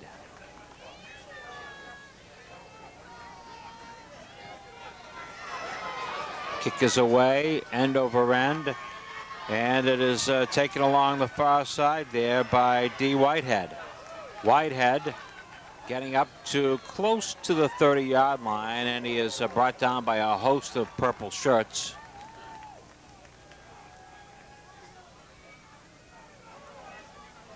And Fitchburg State will get the ball first and 10 at their own 30-yard line. Running against a pretty fired-up Curry team right now. Yep, as dominant and momentum-wise Fitchburg State was in the first quarter and a half. The boys in purple here on the near sideline are all fired up now. At the 30-yard line for Corey Heatherman, the turn and give is to Malizan, and he's trying to get some room there. He gets about 5-6 yards. He came to the near side, reversed field, and managed to bump his way up to the 37-yard line. A good pickup of about 7 yards by Brian Malizan. Second down and 3. Well, we have the Curry mascot. Apparently so. Is that the Colonel? As Malizan had no running room to the right, bounced out of the pile, went back to his left, or to the left, and ended up picking up 7 yards. Second down and 2. Malizan first down over the 40-yard line up to the 45-yard line. Goes Brian Malizan, and that is a first down for Fitchburg State. Number 25 is I've only seen Fitchburg State a couple of times, but he's a good ball player, him. Quite a workhorse. He had 21 carries in the first half, has had 4 or 5 here in the second. So he's going to sleep well tonight because he's going to be sore tomorrow. High formation now behind Heatherman. Malizan again, straight up the middle. Gets about 5. He was tackled by the ankles. And, I mean, it was a good thing that 76 leaned forward and got him. That was Tom Pinto. Otherwise, Malizan would have ripped off a lot more than just the yardage he got there, which was pretty good. About 6 yards on the play. Second down and 4. Yeah, very similar to the Curry touchdown that was just scored, a little delay play, and Curry was on a blitz. There was a big hole up in the middle, and if he doesn't get shoestring tackled, he might still be running. Second and about 4 in midfield. Heatherman rolls out, throws, caught, and that was the fullback Miller catching it on the far side. His forward progress will be a couple of yards short of a first down, up to about the 47-yard line of Curry. It brings down a third, and let's mark it a long 2.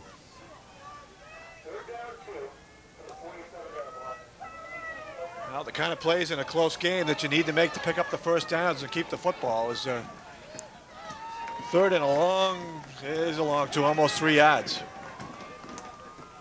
One man in the backfield. And Heatherman goes back to pass, looks, throws, almost intercepted.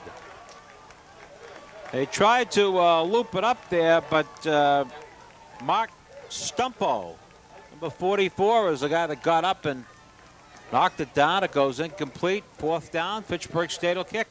Try to lob it over the linebackers to kick the tight end, releasing off the line of scrimmage. But number 44, Stumpo, just reached up and knocked that ball away and will bring up a Fitchburg State punt. Well, there's our man Charlie back there. He's the guy that turned this whole thing around here. Smith gets it away, and not even close to Charlie. It goes out of bounds. Down around the 10-yard line. Actually, a pretty good kick. They're going to mark it out right at the 10-yard line. You couldn't ask for a better kick as the ball landed right on the sideline. They will mark it at the 11. And great punt by Trevor Smith to pin Curry way back inside their 15-yard line. Clock stops with 5:56 to play in the third quarter. And the game tied at 14.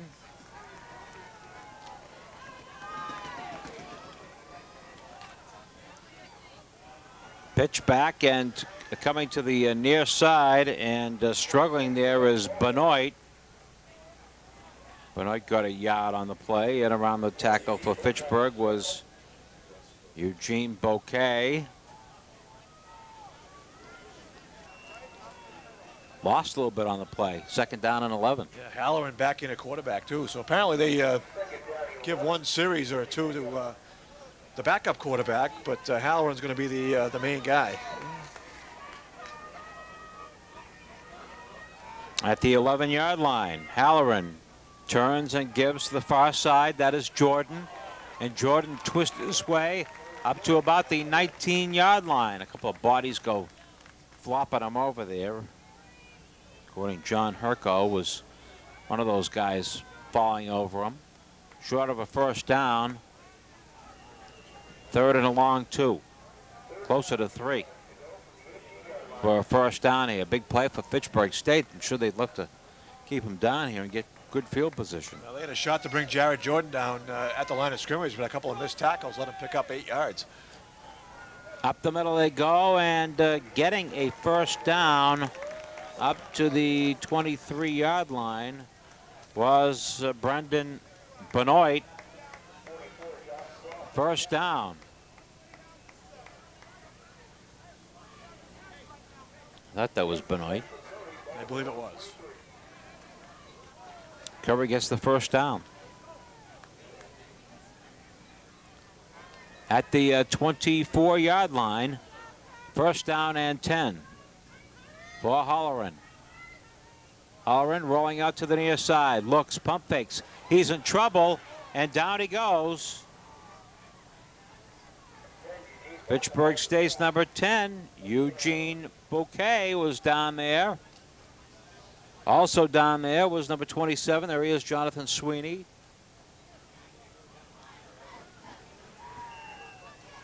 Well, that play was a straight run because I was watching the wide receiver, and he never turned. He just was trying to block. So that was Halloran's run all the way. But Fitchburg State did a great job of coming up, shutting off those running lanes, and knocking him down for a 5-yard loss. Yeah, lost 5 on the play. 2nd down and 15.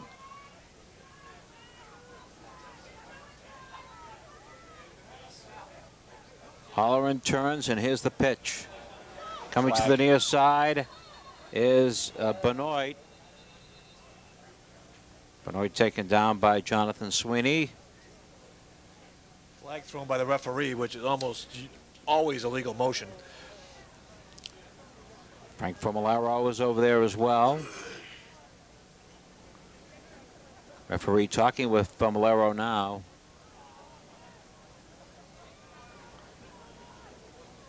And they'll have a little decision to make here. Well, they gained 4 or 5 yards on the play, so Fitchburg State could decline it and take the down and bring up 3rd down and around 10. So do you want the yards or do you want the down? I think they're going to decline it and take the down. I think I'd take the down. I'd decline it. I like the 3rd and 10 situation. And they will do that. Haven't had that many penalties this afternoon. Well, there were, check my stat sheet here. There were 3 penalties in the first half, all to Curry for 15 yards. I believe that's the first one. That one won't even go on the book because it was declined. 3rd down and about 8. Give a quick hit up the middle to the fullback. Be short of a first down. Gonna have to kick it. Nice defensive play again. We've mentioned his name a couple of times. That's Matt Babcock, 99. Trotting off the field.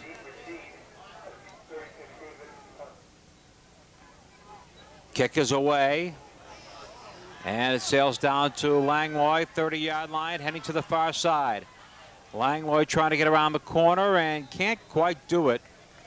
Good special teams coverage by Curry. And Fitchburg State will start. 1st and 10 at their own 32-yard line. A nice high punt there by Vincent. That, again, allows the punt coverage to get down there, and they were right on top of Langlois. He tried to get around the corner on the far side, but couldn't make it. And very short return, maybe only 2 yards. 1st and 10, Fitchburg State at their own 32-yard line. The game is tied at 14. 2:34 remaining here in the 3rd. Heatherman, little draw. And Meliason doesn't get back to the line of scrimmage. Nice play defensively. Sean Crowley, 56, in on the tackle. Lost a yard, second and 11. Now Curry's defensive line just collapsed the line of scrimmage right into the middle, and Meliason had nowhere to run when he hit the line of scrimmage. Lost about a yard and a half on the play. At the 31-yard line, second and about 11. Heatherman back to pass, throws, caught on the far side at the 40-yard line. That is short of a first down by a couple of yards. It was Herco, the tight end, number 82, with the catch. He's going to be short of a first down by what, 2 yards? About 2. Has to get the ball up to about the 42-yard line to get the first down. Spotted right on the 40. Nice catch by Herco on the far side. Brings up a third down and 2. That time Heatherman was kind of rushed for the first time this afternoon. 3rd and 2. Right up the middle. First down. Meliason up to the 45, 46-yard line. Goes Brian Meliason. First down for the Falcons. Curry up in almost a goal line defense. He had 9 guys up in the box, and Meliason just popped right through the line of scrimmage for a gain of 5, excuse me, and a Falcon first down.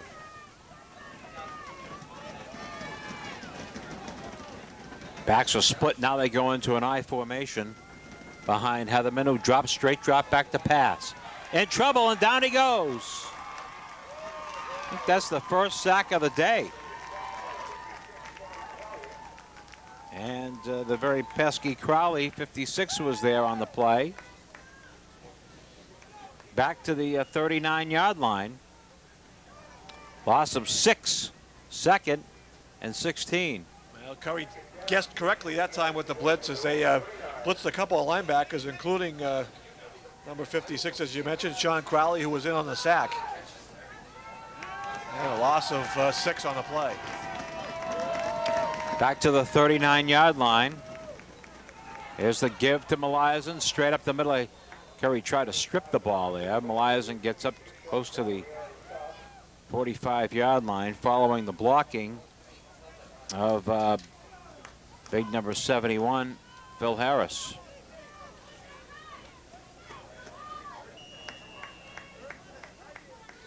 That'll probably be the last play of the 3rd quarter. And Meliason kind of hobbling off to the sideline. It's one play the Falcons can ill afford to lose. They shut off the clock here, so my guess is they don't have to kick it, and they're not going to. So we'll go to the last 15 minutes. Tied 14-14 in this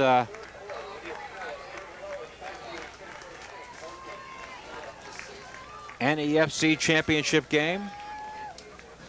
Tied at 14, and as we said earlier, a very quickly played ball game thus far. Yep. Not even 2 o'clock yet, or 3 quarters done.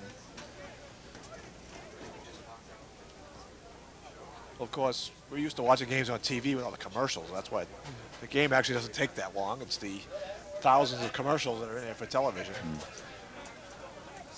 We don't have any TV time? Apparently not. Okay. I haven't seen the guy with the orange armbands on at the sideline. We'll see him tonight. Well, I'll tell you, I don't know how this thing's going to turn out, but it's strange how, we've seen it before, but how one play can just turn a ball game around. Yeah, that punt return, Fitchburg State had this game well in hand, momentum-wise, yardage-wise, field position-wise. But the 84-yard punt return right before the end of the first half by Charlie Gibbs of Curry cut the 14-point lead down to 7. Curry cashed in on a Fitchburg fumble in the 3rd quarter, and we're all tied at 14 as we go to the final 15 minutes. Fitchburg State 3rd and 10 at their own 45-yard line. Heatherman back to pass, being rushed, throws, and it is Intercepted. Michael Looney, number 2, makes the interception. And a dubious beginning to the fourth quarter for the Falcons. Well, he tried to run that little flanker screen inside, and Heatherman was blitzed right away again by number 56, Sean Crowley. Forced him to release that ball, and I think if he had to do it over again, he wouldn't have thrown it. But picked off, and Curry takes over 1st and 10 at the Falcon 45-yard line. Ryan Vandegeisen is in there at quarterback, and Vandegeisen goes back to pass. Looks, throws over the middle, and it is incomplete. Nice defensive play there by the Falcons, Alan Moraes. He's from North Middlesex, number 13. Made a pretty good play there. Vandegeisen with a little rollout and tried to drill the ball in between 2 defenders, knocked away, and almost picked off on the bounce by Fitchburg State. 2nd and 10 at the Fitchburg State 45. Vandegeisen, halfback option, throw, intercepted. Picked off on the far sideline by Bruce Rogers. There is a flag down. Might have been a face mask on the tackle. I believe the face mask is, the interception is definitely going to stand, and it might have been a grab of the face mask after the ball was picked off. Personal foul, face mask on Curry. So not only does the ball get turned over to Fitchburg State, we'll add 15 yards on. So instead of taking over at the 26, it'll put it all the way out at the 41. Well, they didn't fool anybody on that, Mike, on the halfback option. Yeah, and the ball was well underthrown by Jordan, too. He had, if you're going to throw that pass, you're going to lead the receiver. But he's not a quarterback, and it didn't fool the defensive back for Fitchburg, who came up with the interception. And that was Bruce Rogers. Bruce Rogers stayed home. He didn't go for the fake. And gives Fitchburg State an opportunity here at their own 41 to get the ball back and get great field position. Well, Heatherman. And there a quarterback they would change in the backfield. We'll see who that is. There is a change in the backfield. There goes the pitch around the far side. That's Dan Santabria. We mentioned that Malisen seemed to hobble as he went to the sideline after that last set of downs. And Santabria was in there on this particular play. Santabria got 3, 2nd down and 7. Trying to see if Malisen is being worked on. It was kind of hard to see across the way. Malisen is still out of the ball game. And Santabria, the only man in the backfield. This is Santabria, straight up the middle to the 46. Well, we mentioned earlier in the half when William Early was in, he looked a little hobbled too. He was the number 2 guy all season carrying the ball. Santabria going into this ball game had only carried the ball 11 times during the regular season. 3rd down and 5. Trotting off to the sideline for Fitchburg was Ryan Miller. See what they have in mind, 3rd and 5. Heatherman back to pass. Looks, throws. Popped up in the air, incomplete. Sleeper was the intended receiver. Fitchburg staff and Sleeper wanted interference, but there was no call.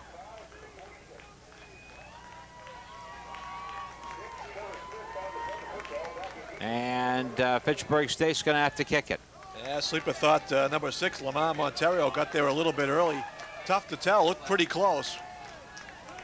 But no flags, and Fitchburg State, after the interception, will go 3 and out. Charlie Gibbs expecting the return. Nope. Smith gets it away. They rough the kicker. What a great kick, too, down to the 10-yard line.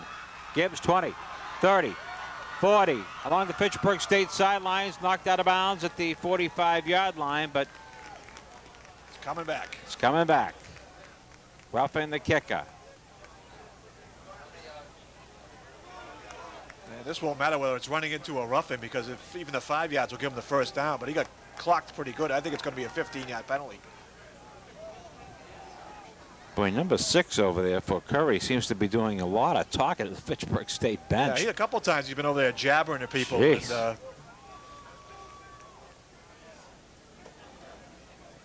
how much do you get away with before one of those referees throws a flag? well, we watched. I watched Florida Vanderbilt a couple weeks ago, and they threw that celebration flag on the guy for doing a 2-second dance. Comes the call from our referee. Oh, he's only going to call running into the kicker, so it's only going to be a 5-yard penalty, but it's still going to be enough yardage for a first down. Yeah, and that's what he did. He ran into him. I don't think it was roughing. But there's a big break for Fitchburg State. And the ball goes to the Curry 49-yard line. I believe that was Malisen who made the tackle on the punt. So I think that's him back in there now. It is. Heatherman back to pass. Looks, throws long and deep, and it is incomplete. Or they got it. No, they're going to say it's a catch down at the 9-yard line. Was that Sleeper? Yes, it was, but there's a flag down. 2 of them. It's probably going to be offensive holding. What a grab by Sleeper. Wow. I don't know how he came up with the catch. I saw the ball pop out after he hit the ground. I thought it was incomplete, but apparently he had it long enough, but it doesn't matter because there's some laundry back at midfield. Yeah, that's why there wasn't a lot of big stink, because I think there would have been a big stink on the Curry sideline about the possession of the ball after he hit the ground. But the holding call will bring it back, and flags have turned the momentum back and forth here in the last couple of minutes.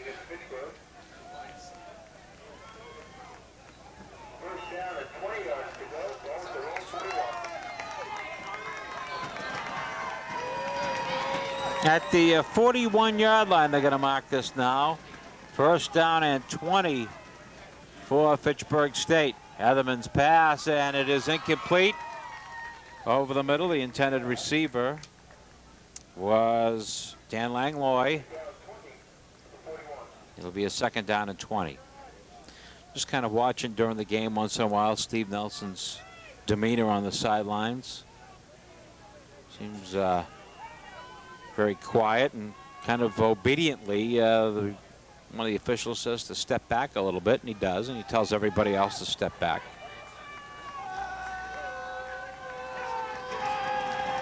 Second and 20, Fitchburg State at their own 41-yard line. And we have flags. I think Curry might have jumped a little bit early. We'll have to wait and see. The wide receiver on the far side for Fitchburg State moved first, so that's okay. Gonna go back 5 yards. 12:40 to play in this ball game, which is tied at 14. Move the ball back to the 36-yard line. Second down at about, what, 25? Yeah, so after the running into the kicker penalty, they gave Fitchburg State a first down inside Curry territory. Penalties have got them going the wrong way. Heatherman rolling out to the near side. Heatherman in trouble, got a scramble and taken down at the 37-yard line. Brought down on the play by Jim Lindelof, number 90. That brings up a third down and 25. Well, they tried to roll Heatherman out, try to get him away from the pressure, but even then Curry was able to make him pull the football down and try to run it. He did get a couple of yards. But 24 yards to go here to pick up the first down on third down for the Falcons. At the 37-yard line, Heatherman rolling out, passes, and nobody there. Well short of the intended receiver along the near side, Langlois, and Fitchburg State will have to kick it.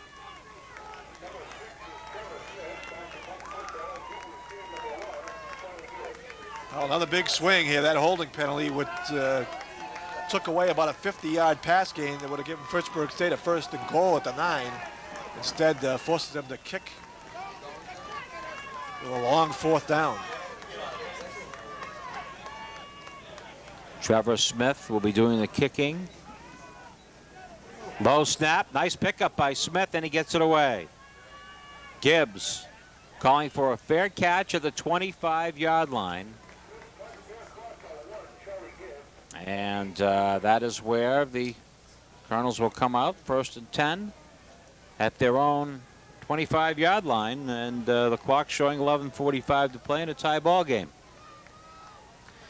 So we expected defense, and lately defense has kind of taken over here. It has, and considering that special teams scored a couple of the touchdowns today, it's been both offenses have struggled putting the ball in the end zone. Holleran back in there at quarterback. And Holleran pitches and coming to the near side. And a good 1st down carry there by Brandon Benoit. Benoit brought down on the play by the Falcons' Alan Moraes. Nice pickup of 8 yards on the 1st down, 2nd down and 2. Well, Curry either made some adjustments or fired up their offensive line after the first quarter. They couldn't do anything running the football early in this football game, but lately they've been able to get some pretty big runs. 2nd and about 2. They go right back up the middle again to Benoit.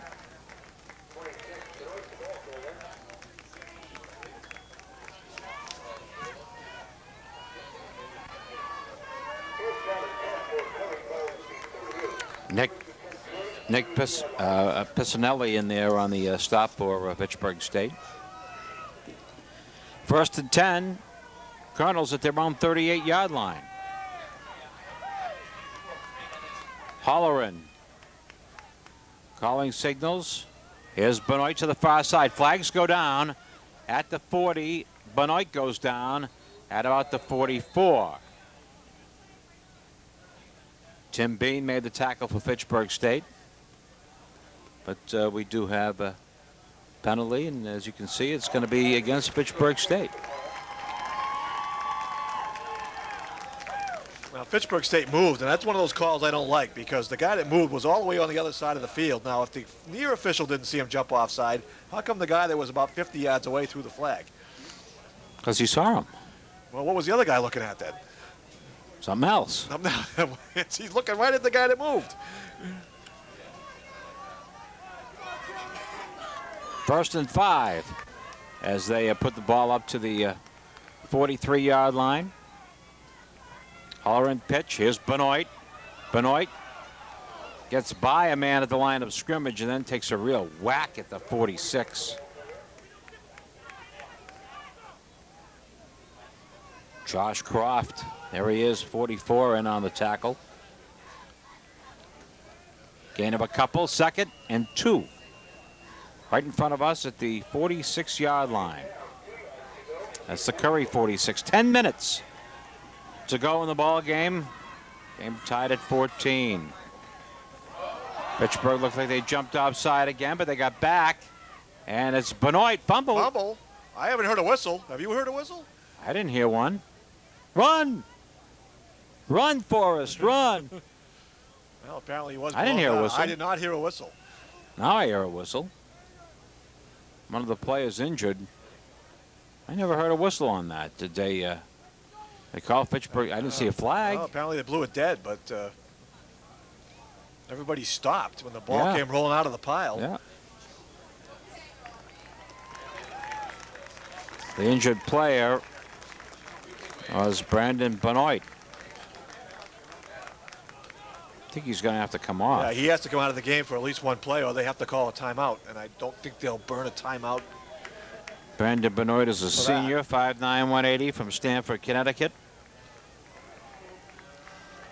3rd and short.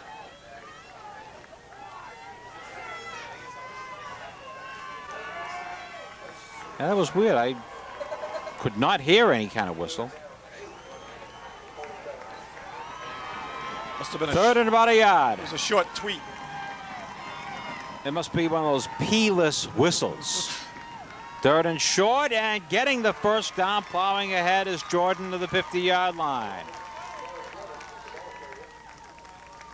Jordan gets the first down. He was brought down on the play by Jonathan Sweeney, number 27. First and 10 for the Colonels right at midfield as we approach 9 minutes to play in the ball game. Pitch back, and with it is Jordan. Jordan reverses field and gets down to the 45-yard line of Fitchburg State. Brought down on the play there by Nick Robbins, number 60. Well, outstanding individual effort there by number 11, Jared Jordan. They had him surrounded in the backfield, but somehow he eluded 3 or 4 white-shirted tacklers and ended up, instead of losing 4 or 5 yards, gained 5. Holloran looking now at the 46-yard line of Fitchburg State. Holloran's give us to Jordan straight up the middle, and he is stopped after a gain of maybe a yard, and that's all. Scott Tracy. Frank Famolaro. Both on a hit for Fitchburg State. 3rd and 5. Well, needless to say, but we'll say it anyway. Big play here for the Fitchburg State defense. At the 45-yard line, 3rd down and 5. Holloran's pitch is to Jordan. Jordan cuts upfield. He is stopped short of a first down. Nice, solid tackle by Matt Babcock, number 99.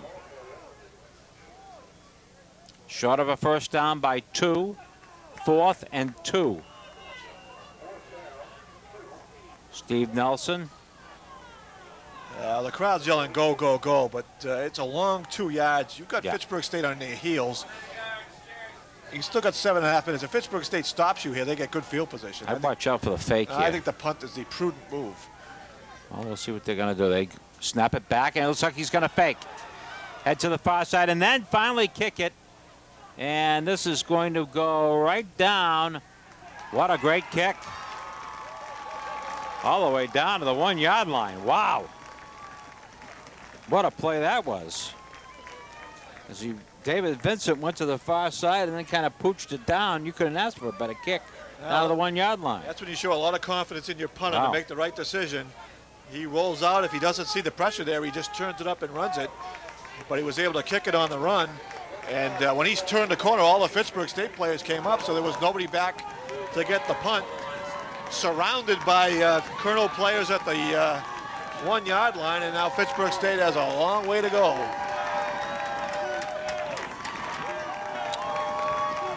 At the 1-yard line.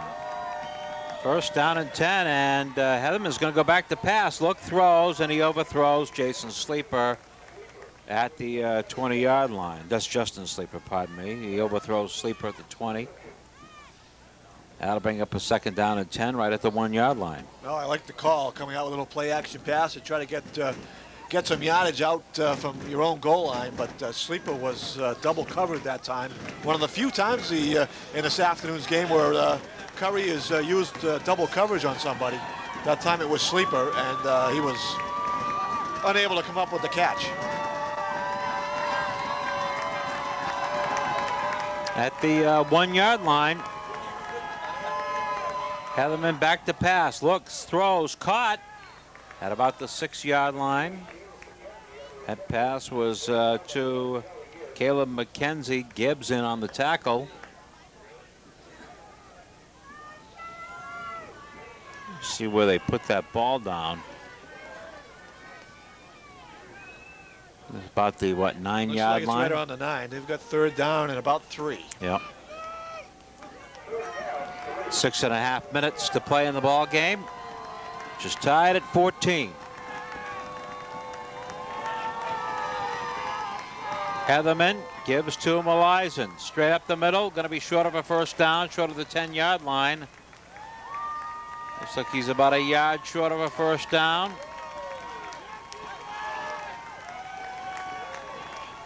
Pittsburgh State's going to have to kick it.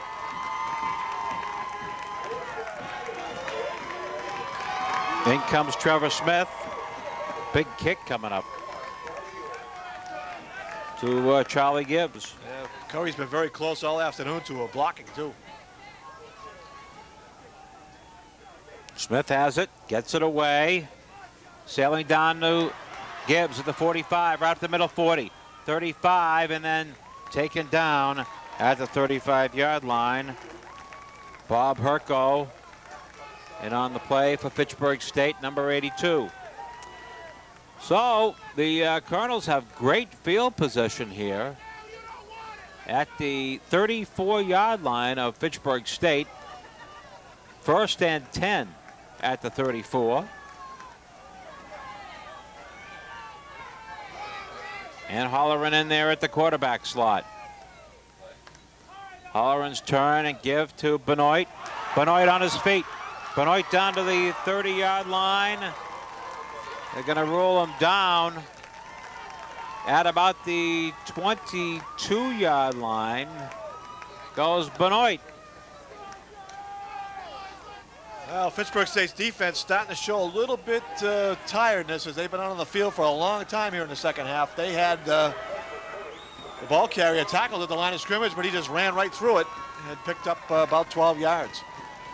Holleran draw play, Benoit. Benoit, nice tackle at the 22-yard line. In on the play there was Josh Croft, 44. Played by Josh Croft. Croft in there today, spelling the linebacker Christian Mello, who is out today. At the 22-yard line. Pitch back, Benoit, trying to look for a hole, far side. Benoit, 15, down to about the 13-yard line goes Benoit. Nick Robbins making the tackle for Fitchburg State. Benoit is injured on the play.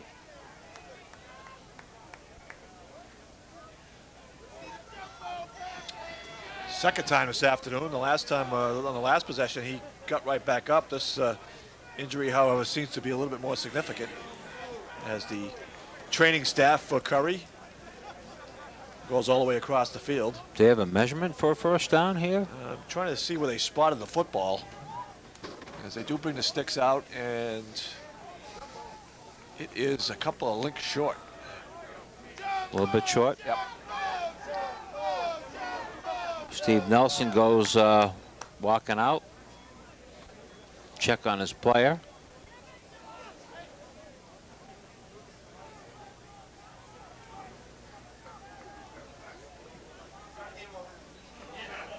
Well, Benoit's been doing a lot of carrying here for the second half, and you can see he tried to get up, but we're going to tell him to take an extra second here.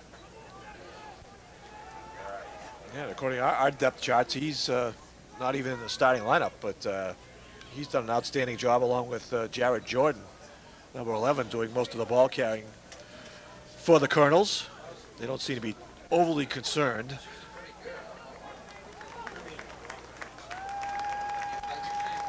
But he's going to need some help, so. Yeah, I think he's ready to play for a little while. Yeah, he may be done. Very ginger on his left foot. Or right foot. You can't tell. Whatever, he is needing some assistance going to the sideline.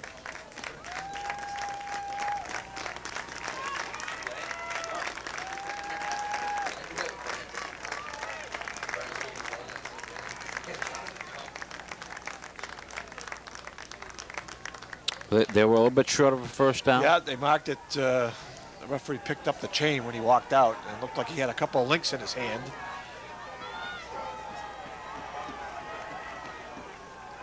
.430 to go in the ball game, and they're going to put the ball down at the 12-yard line.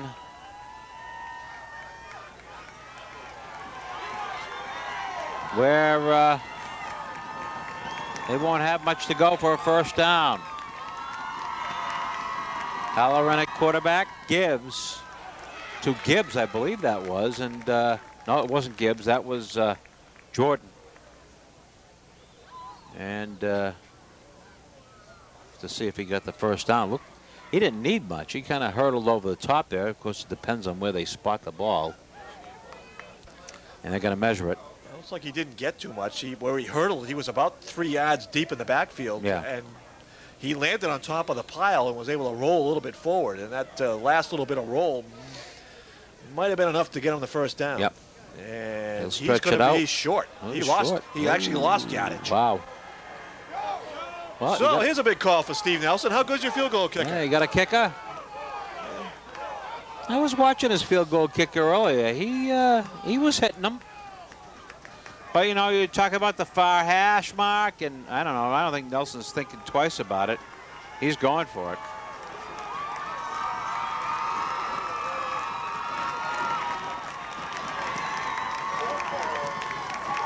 Going over there to his former teammate, Mosi Tutupu, talking about the play. 4th down and inches. Halloran calling signals. Trying to draw Fitchburg offside, apparently. Going to run the clock down, take a timeout, kick a field goal. I think that's what they're going to do.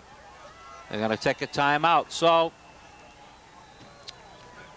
tried to do it, tried to draw Fitchburg off, and now I would think that you're going to see a field goal attempt coming up. The ball's on the 13th, so you would think it'd be about a 30-yard kick here. I don't think distance is any difficulty. As I was watching Jordan warm up earlier this morning when we got here, he had plenty of distance from 40. So Gamesmanship. Well, that's getting it between the goalposts is the key. As we saw Fitchburg State doink went off the upright earlier in this ball game. So with the ball on the 13, you would figure it'd go back 7 yards to about the 20. It'd be about a 30-yard kick.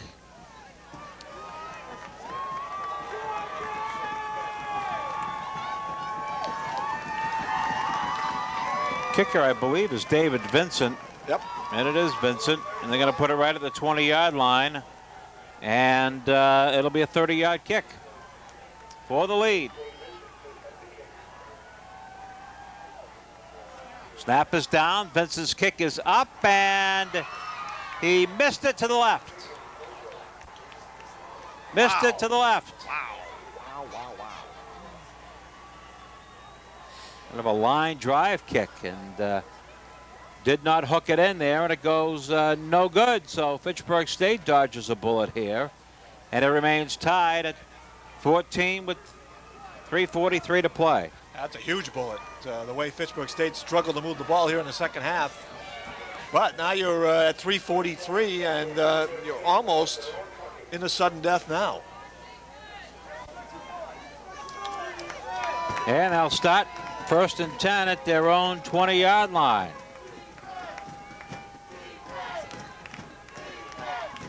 Fitchburg offense has slowed quite a bit in the second half. Here's a nice little play to Early coming to the near side, the 25-yard line and up to the 28-yard line. And boy, you could see how Early is hobbled on that leg. You know, we're used to seeing the acceleration, and you can see he's trying out there, gutsy, but he's playing on one leg. Yeah, if he's healthy, that play may go for a long way. But, goes for a first down anyways. He did get 8 out of it, and you can see why he's only played a couple of downs this afternoon. Giving it all, but just doesn't have the wheels. 2nd and about 2. Handoff is Elizen, who heads to the far side, and that'll be close to a first down. Maybe a little bit short. All he has to do is hit that 30-yard line, right? Yep. First down. Nose of the ball lays right on the 30, and they will get a first down. They'll put it on the far hash mark, and Fitchburg State will move it up to the 30-yard line. 1st and 10 at their own 30-yard line. 2:40 remaining in the game.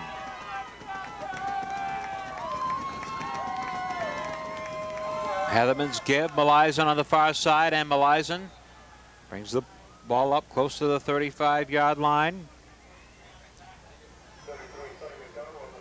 John Connell was in on the tackle for Curry. Gain of 5, 2nd and 5.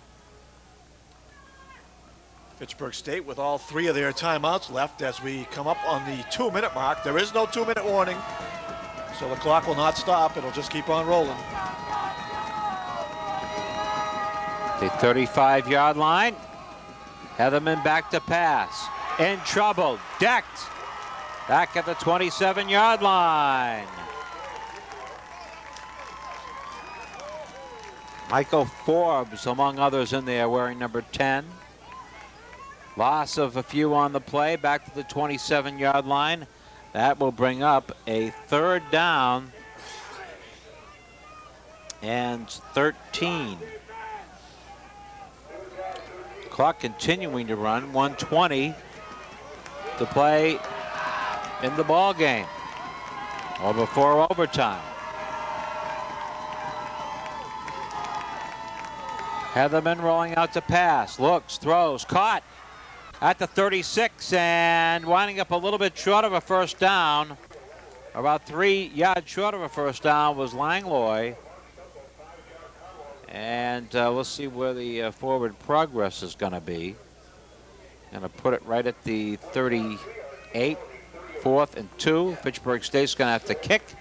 The clock stops with 1:07 to play. Yeah, Curry caught a break as not only they stopped Langlois short of the first down, he also ran out of bounds, which stopped the clock and saved Curry one of their 2 timeouts. So look for them to go after the punter here. Charlie Gibbs back there. Smith gets the kick away, and he kicks it away from Gibbs. It takes a good Fitchburg State roll down to the 31 or the 32-yard line, and that's where Curry starts. 1st and 10 at their own 32-yard line. I was watching the clock as that play ended, and about 3 or 4 seconds came off. It looked like to me after they blew the ball dead. We'll wait and see here if they put that time back up. Apparently not. No. So break for the Falcons. 1st and 10. Pitch back. And with it on the far side is Jared Jordan. Jordan gets a couple of yards and is taken down there by, among others, Kevin Kelleher. No, check that. It was down. Scott Tracy was over there for Fitchburg State. And do we have a timeout? Curry. Curry took a timeout. Apparently they're not going to adjust that clock. No, they would have to let it stay at 47 seconds. Clock is official, right? There's somebody up there. Yes, it is, but I'm sure there's somebody on the field that also has a watch. Yes. So my guess that is correct. We got to brush up on our overtime. Well, I assume they use the overtime that Division I uses. That each team would start at the 25-yard line, get 1 shot apiece, and if we're still tied, we go again. Yep. And after 2 overtimes, you can no longer kick an extra point. You must go for 2. Well, we still got a little way to go here with 47 seconds to play in regulation time at the 35-yard line. Back to pass, a throw, and it's almost intercepted. It went right in the arms of number 55, Scott Tracy. And, Scott shaking his head on that one. Yeah, not only did he not able to catch the ball, he had a lot of green around him where no purple shirts were. I don't know if he could have run it back for 6, but Fitchburg State would have had great field position. And now the Falcons may have a chance here if they can stop Curry on this 3rd down. 3rd and 7. As they change quarterbacks, they bring Van de Giesen back in the game. Ryan Van de Giesen is back in there, wearing number 17 on the 3rd down. 7. Van de Giesen gives to his fullback, and he's going to be stopped at the 35-yard line. And now Fitchburg State will want to take a timeout. Now it'll be 4th down, and the Falcons may have a shot here. Well, have two timeouts. Do you try to run the punt back, or do you go for the block? Did he just take a timeout? Yes. Okay, so he has 2 left? 2 left. Okay.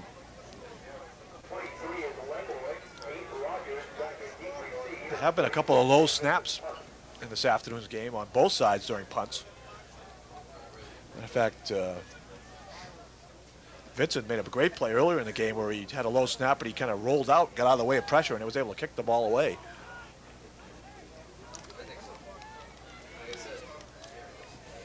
Ball's at the 36-yard line. 4th down and about 5 for Curry. The game is tied at 14 with 34 seconds remaining in regulation time.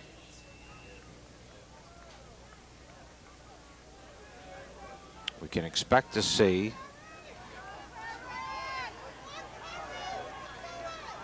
David Vincent in there doing the kicking, and he is there. Vincent gets a snap and gets it away. It's a high kick that bounces awfully close to a Fitchburg State player, but the Falcons. That ball was touched by Curry back up around the 35-yard line. You can see where the beanbag is laying. Is that where they're going to place it? Yep. Yep. So they'll place it at the 35-yard line because it hit a Curry player there. So Fitchburg State will start 1st and 10 at their own 35. 22 seconds. And with somebody like Justin Sleeper, we've seen a couple of acrobatic catches today. Why not? Air it out. Well, you got to give Heather enough time back there to throw it. He's had a lot of pressure here in the second half. Going to go into shotgun formation. Heatherman, little draw. Inside drive, Malizan up to the 50-yard line. 1st down. Brian Malizan. Brought down on the play by number 56, Sean Crowley. Fitchburg State takes a timeout. The ball's at midfield.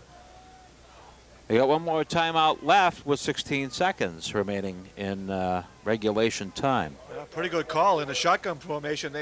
Curry was in an all-out blitz. They ran the draw play, and that gave Malison a big hole to run through. Picked up 15 yards out the midfield, but they still got to connect on at least a 30, 35-yard play here to give Trevor Smith an opportunity here to kick a game-winning field goal.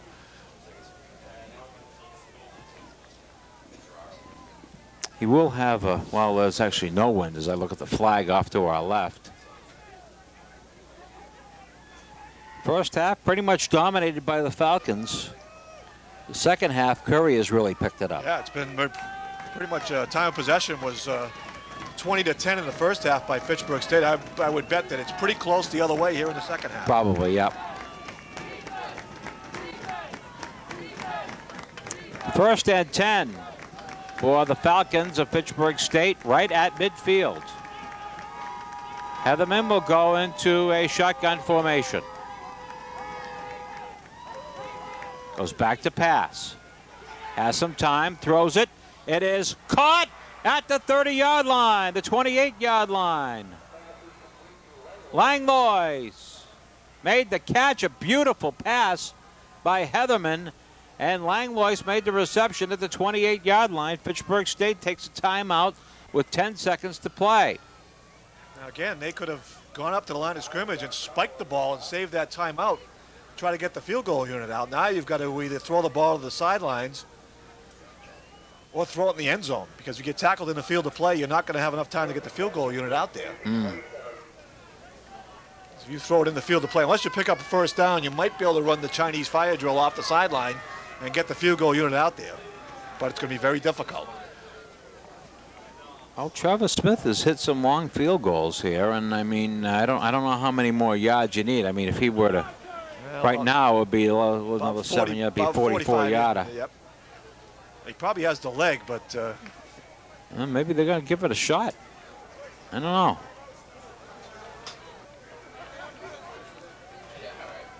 Looks like they're going to give it a shot here. I think they are, because Langlois is the holder, as we saw him running the fake, and they're going to spot the ball at the 45, at the 35, 45-yard field goal to win the championship.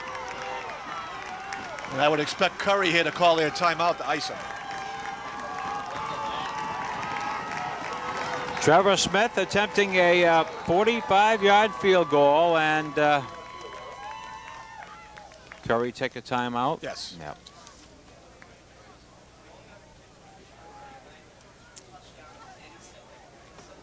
Well, I don't know what Smith's longest field goal is. That's why I'm feverishly looking over the stat sheet here to try to figure out, to try to find it.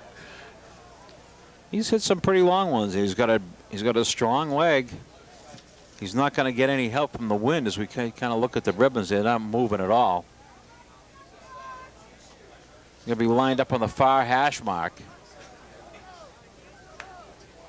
Right-footed kicker.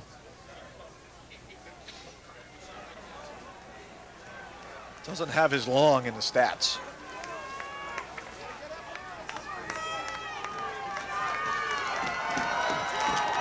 I seem to think that he's done 45-yarders before. Langlois will hold for him at the 35-yard line. 52 yards is his longest against Western New England. Snap is down. The kick is on its way, and it is no good to the right. Had plenty of distance, though. Missed it to the right. He hit it well, but he missed it to the right. And the game remains tied with just 3 seconds remaining in regulation. Well, there was no doubt when it left his foot, it had plenty of distance, but started out to the right, never hooked back in. And now with 3 seconds left, unless Curry has some razzle-dazzle in their pocket, we're going to overtime. I don't think they'll even try anything. They'll just kneel down. Yeah, they're just going to kneel down.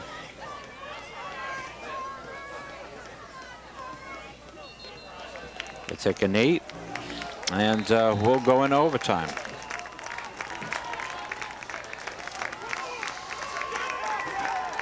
So at the end of regulation, the game is tied, and we will go into overtime.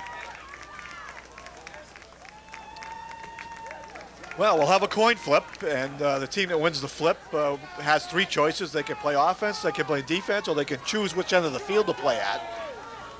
Almost always the team that wins the coin flip elects to play defense, so they know what they will need when they come out and get their possession.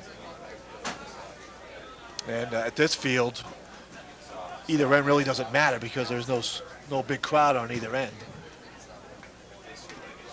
Well, it's been a well-played ball game, though, and well officiated, too. Yep, not a lot of complaints, and nope. I think this crew did a great job. And we'll have bonus frames. As you said, Fitchburg really dominated play in the first half, and it's been just the opposite in the second with Curry. And I think when the stats get played out, I think it's going to be a lot of, it's going to be pretty even on the statistical front as well. I think Curry might even have moved ahead of them, although that last Fitchburg State drive picked them up a chunky yardage for the total for the half. But this will be interesting. There's usually a couple-minute break, and then we have a coin flip. We'll have to explain to both staffs and all the captains of their options. As, I don't know how many overtime games these teams have played in their history. It's probably not here in the Fitchburg State book. Just wanted to see the explanation over there to Steve Nelson, I believe. He's being talked to down there.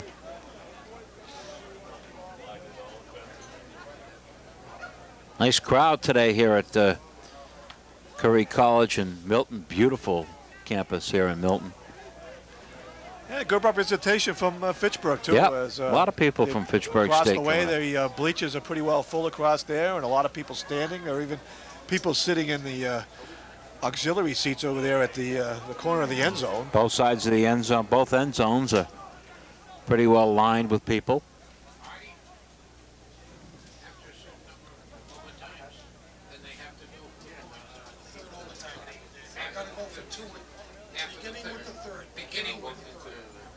It's Pat Haverty getting some instructions on the far side.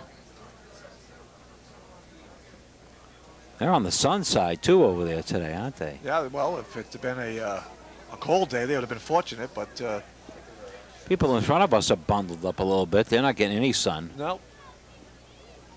The things, we were out early this morning. It warmed up quite nicely as the sun came up. Yeah.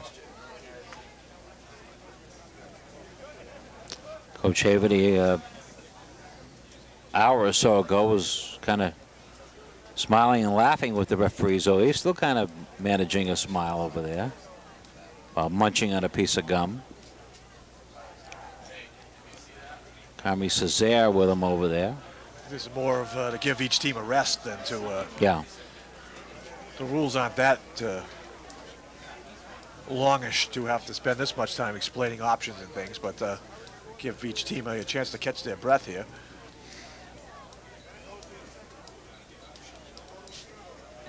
Reminder, you're watching Fitchburg Access Television's presentation of Fitchburg State College football. My name is Dave Clark, and Mike Flynn's joining me with Billy Gates taking all the pictures for you today at the NEFC championship game.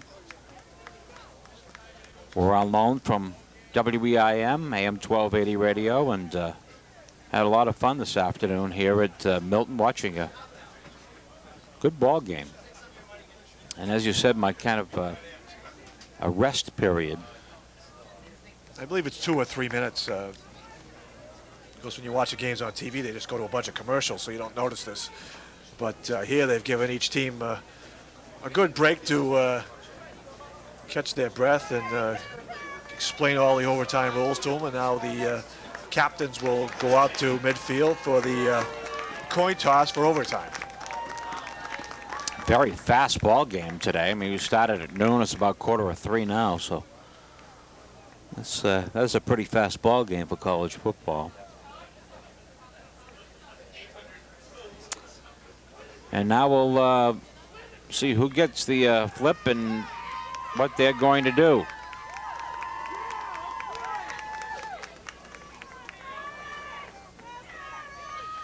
Looks like Fitchburg State has won the toss.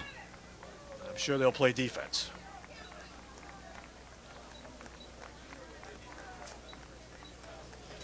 And if they do choose defense, that gives Curry the option of what end of the field they want to play at.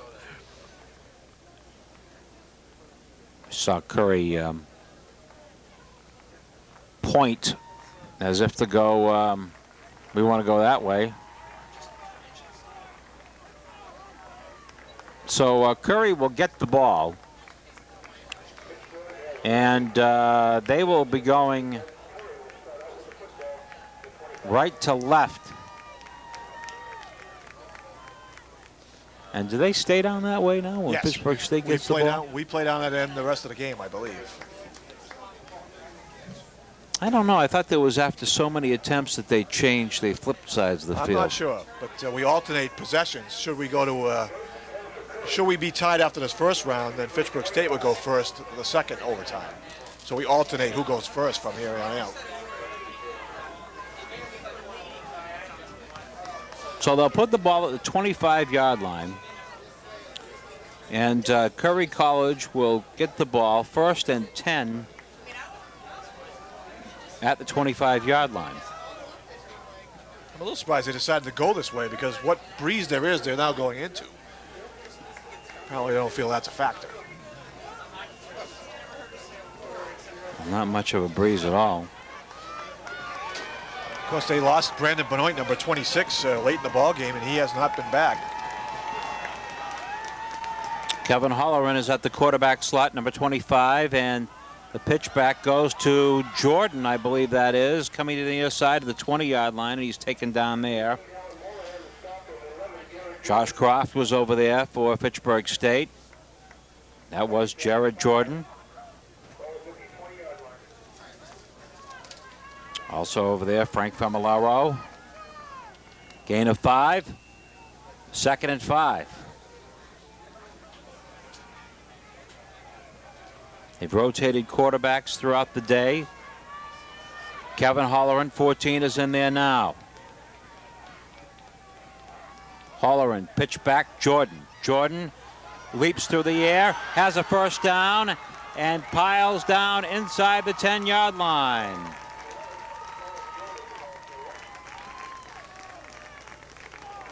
Alan Moraes was the last guy there for Fitchburg State, and a nice run by Jordan. Gets it inside the 10. 1st and goal from the 8-yard line. Well, another missed tackle. They had an opportunity to bring Jordan down to the line of scrimmage, but he just jumped right through a diving tackle attempt, and that allowed him to pick up big yardage. Here's Jordan again, straight up the middle to about the 6. You would think Fitchburg would be keying on Jordan because of some of the injuries that the Colonels have had. Matt Babcock, who has been in on a lot of tackles today, in on that one. Virtually no gain. 2nd and goal from the 7. Yeah, it's been primarily Jordan and, as we mentioned, Brandon Benoit, and he's now out. Sunday, I think only the fullback has only carried the ball once. Fake. Pass to the near side, and it is incomplete. He overthrew his intended receiver. And that will bring up a 3rd and goal from about the 7-yard line. It's a good thing we have this monitor in front of us. Yep, the Curry crowd here on the sideline in front of us. The stands are now standing, and it's very difficult to see, but we do have TV here, so that's our ability to be able to see what's going on. At the 7-yard line, Holleran, pitch back, Jordan. Jordan down to the 5, down to the 4-yard line goes Jordan.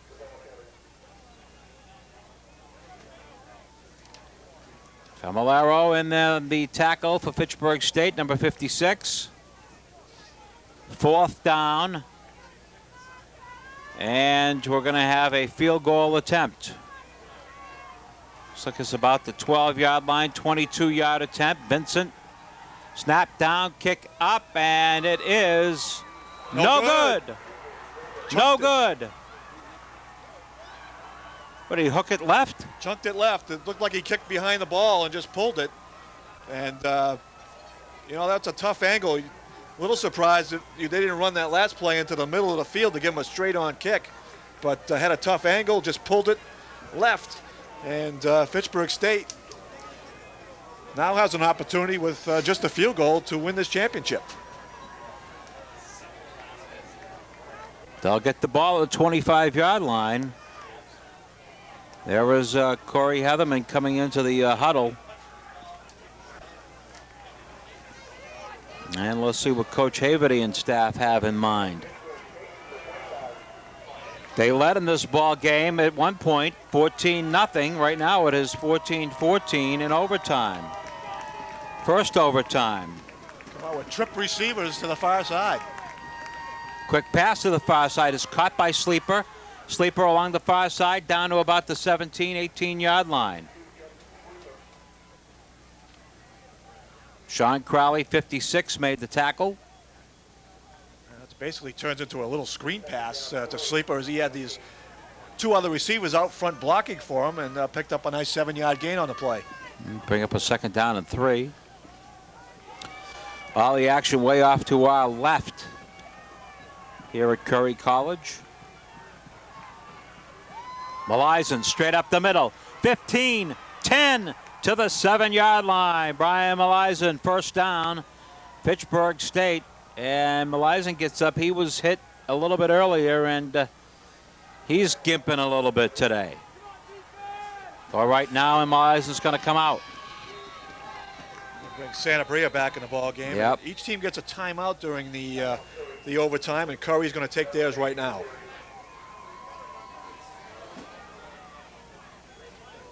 So Curry College will take a timeout, and I don't know if Billy can try to get a picture of Brian Malisen over there on the sideline, whether or not he's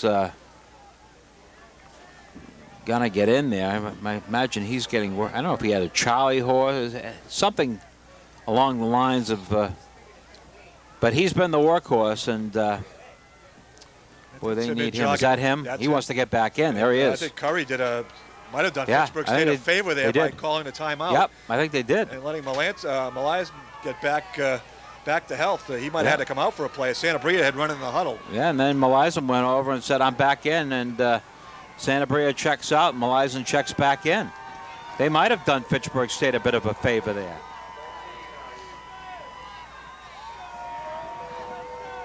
As Malisen's out there.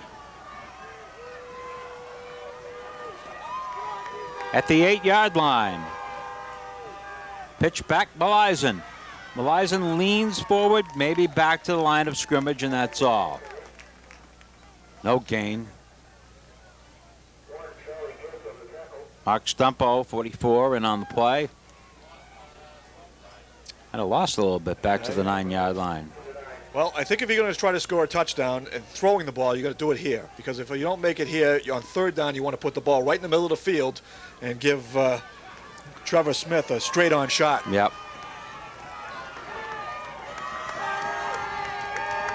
Might try to move it over the center of the field now.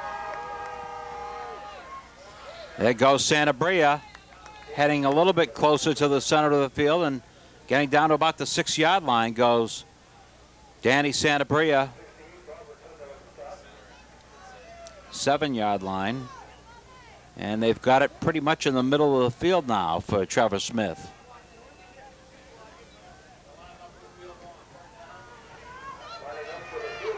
Well, they're going to bring the field goal unit on third down. And if you have a bad snap here, you tell the holder just to get up and spike the ball and bring up fourth down. But here's Trevor Smith for the win.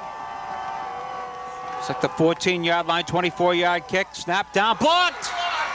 The kick is blocked.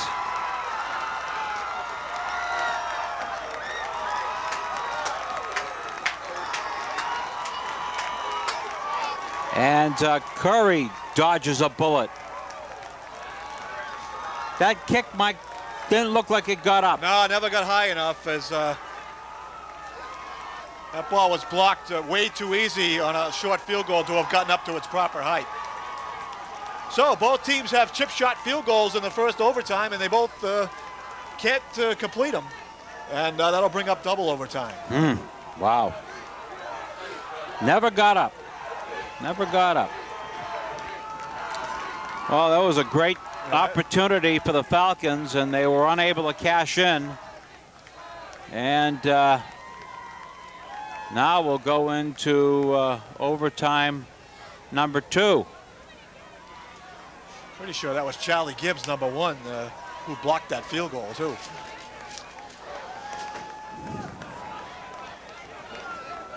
Now what happens? Do they toss a coin again? Nope. Well, there seems to be a little meeting there at midfield. The captains are coming out. I don't think they tossed the coin again. Oh. I think the only decision here, Fitchburg State, I think gets the ball first. I think the only decision to be made is what end they want to play at. Looks like they're going to toss the coin again, Mike. I mean, this seems to be a waste of time. Let's see what the ref. No, okay. Yeah, I think you're right. Yeah, I think they don't usually match the captains out every overtime to decide what end they want to play at. But. So Fitchburg State decides to go in the same direction, and they'll get the ball in the second overtime. They'll get the ball first in the second overtime to have the opportunity to score. And they've got to get it back together here. They looked a little bit dazed out there, quite frankly, after the missed field goal opportunity. Well, everything went right for them in the first overtime. They stopped Curry short. The Colonels missed the field goal. Fitchburg State able to match it down to the 7-yard line. They put the ball in the middle of the field, elected to kick the field goal on third down to give them a chance should there be a bad snap, but the field goal is blocked. And Fitchburg State now will get the ball first here in the second half, second overtime.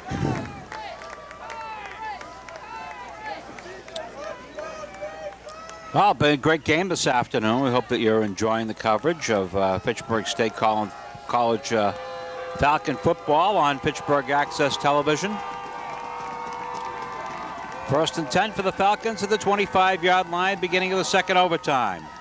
Heatherman back to pass. Throws it long and deep to the end zone, incomplete.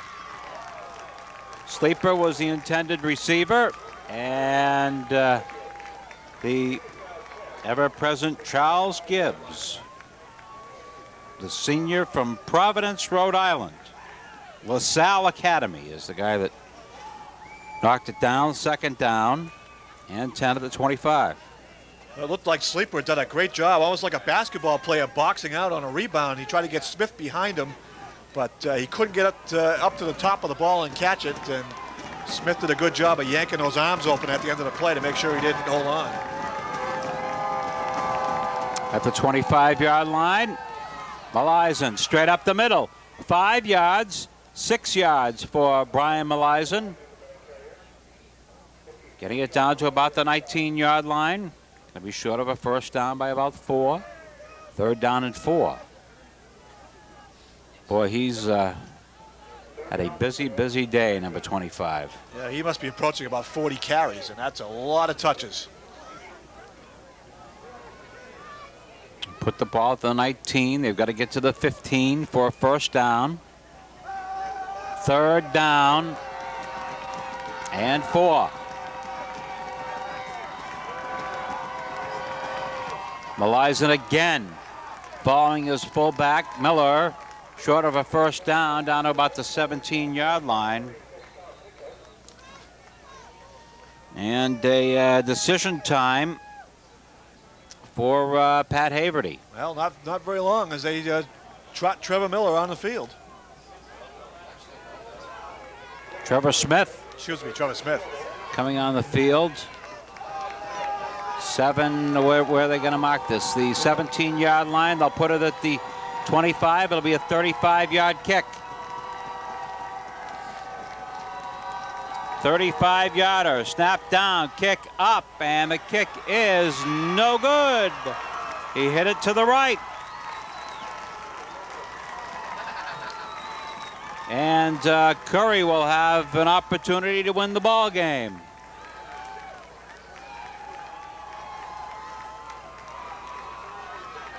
Well, just shanked it to the right.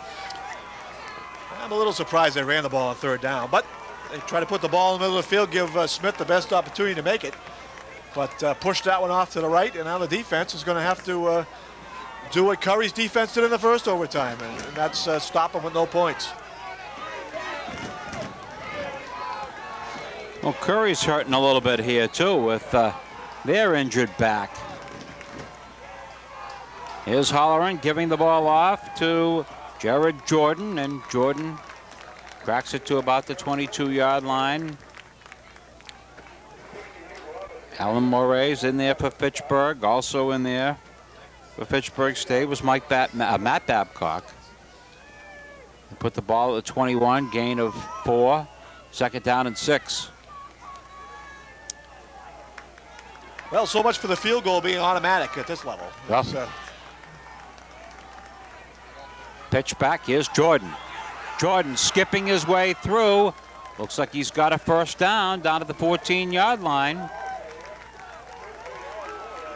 Moraes made the tackle for Fitchburg State. That's a first down for Curry. 1st and 10 at the 14. A race from his free safety spot, having to come up and make the tackle on Jordan. But not till after he got over the 15-yard line to pick up the first down. At the 14, 1st down and 10. Jordan straight up the middle to about the 12. Malaro in on the tackle for Fitchburg State. Mark at about the 14. 2nd and 9.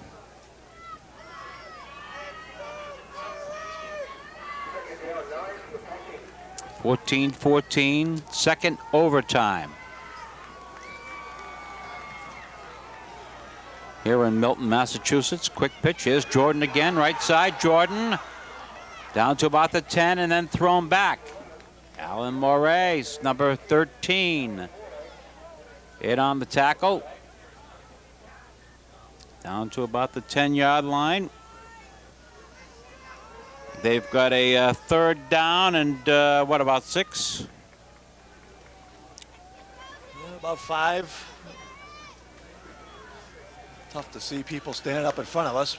Well, the ball's at the 9, and it looks like they've got to get to about the 5. So we're going to call it 4 yards to go for a first down. Quarterback keeper. Well, they put the ball in the middle of the field this time.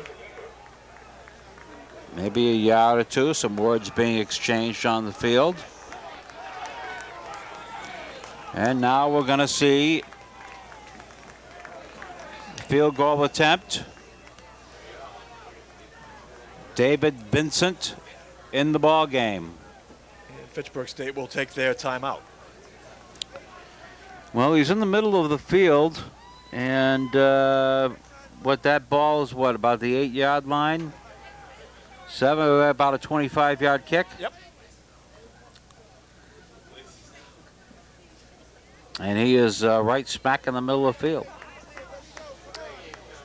Well, he's missed 2 also. 1 in regulation from about this distance, and 1 in overtime that was closer.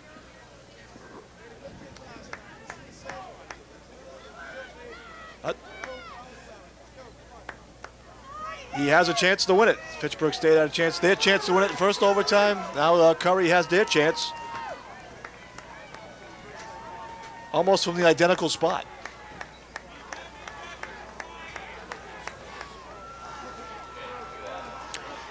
Well, they're going to actually mark it about the 17-yard line, 16-yard line, a 26-yard attempt by David Vincent. The snap is down, the kick is up, and the kick is good. Curry College defeats Fitchburg State in overtime, double overtime, 17-14. And once again, they have won the NEFC championship. Well, a heck of a ball game, and it comes down to double overtime. And somebody finally makes a field goal, but that good snap, good hold. And that time, Dave Vincent, number 36, just drilled it right through the middle. But one of those games you hate to have a loser in, because quite a battle here down in Milton this afternoon. Well, there is Steve Nelson going over, and I think he's trying to find Coach Haverty and shake some of the football players' hands on the far side. It was a very entertaining ball game. The first half pretty much dominated by Fitchburg State. A big punt return turned the ball game around, and Curry picked up momentum, carried play in the second half. Both teams had opportunities to win in the first overtime, but in the second overtime it was Curry on a 26-yard field goal attempt by David Vincent, winning the ball game 17-14. Yeah, both teams can look back and look at missed opportunities, but Fitchburg State, especially in that first quarter, they had opportunities to have a big lead in this ball game. Let a couple of scoring opportunities get away. Yeah, a field goal that hit the post. Yeah, and a couple times they could have scored. They could have extended that lead. And as you said, the punt return really turned the momentum around. And then in overtime, both teams had a chance to win. Curry finally converted their field goal and come out of here with a 17-14 win in double overtime. Well, Curry moves on. They'll play football for another week, and Fitchburg State will be kind of waiting around the phone here to find out if they get any kind of at-large or ECAC berth coming up. Yeah, but I don't. I think their odds are a little bit slim about getting a that large bid in the NCAAs. They will probably play next week in an ECAC game, but that's kind of like consolation at this point. Yeah. So Fitchburg State's got the Curry bugaboo as Curry wins today in the second overtime, 17-14. Many thanks upstairs to Billy Gates for all the work that he's done setting up and doing all the video work today. For Mike Flynn, I'm Dave Clark from Milton, Massachusetts. The final score in 2 overtimes. Curry College 17 and Fitchburg State College 14.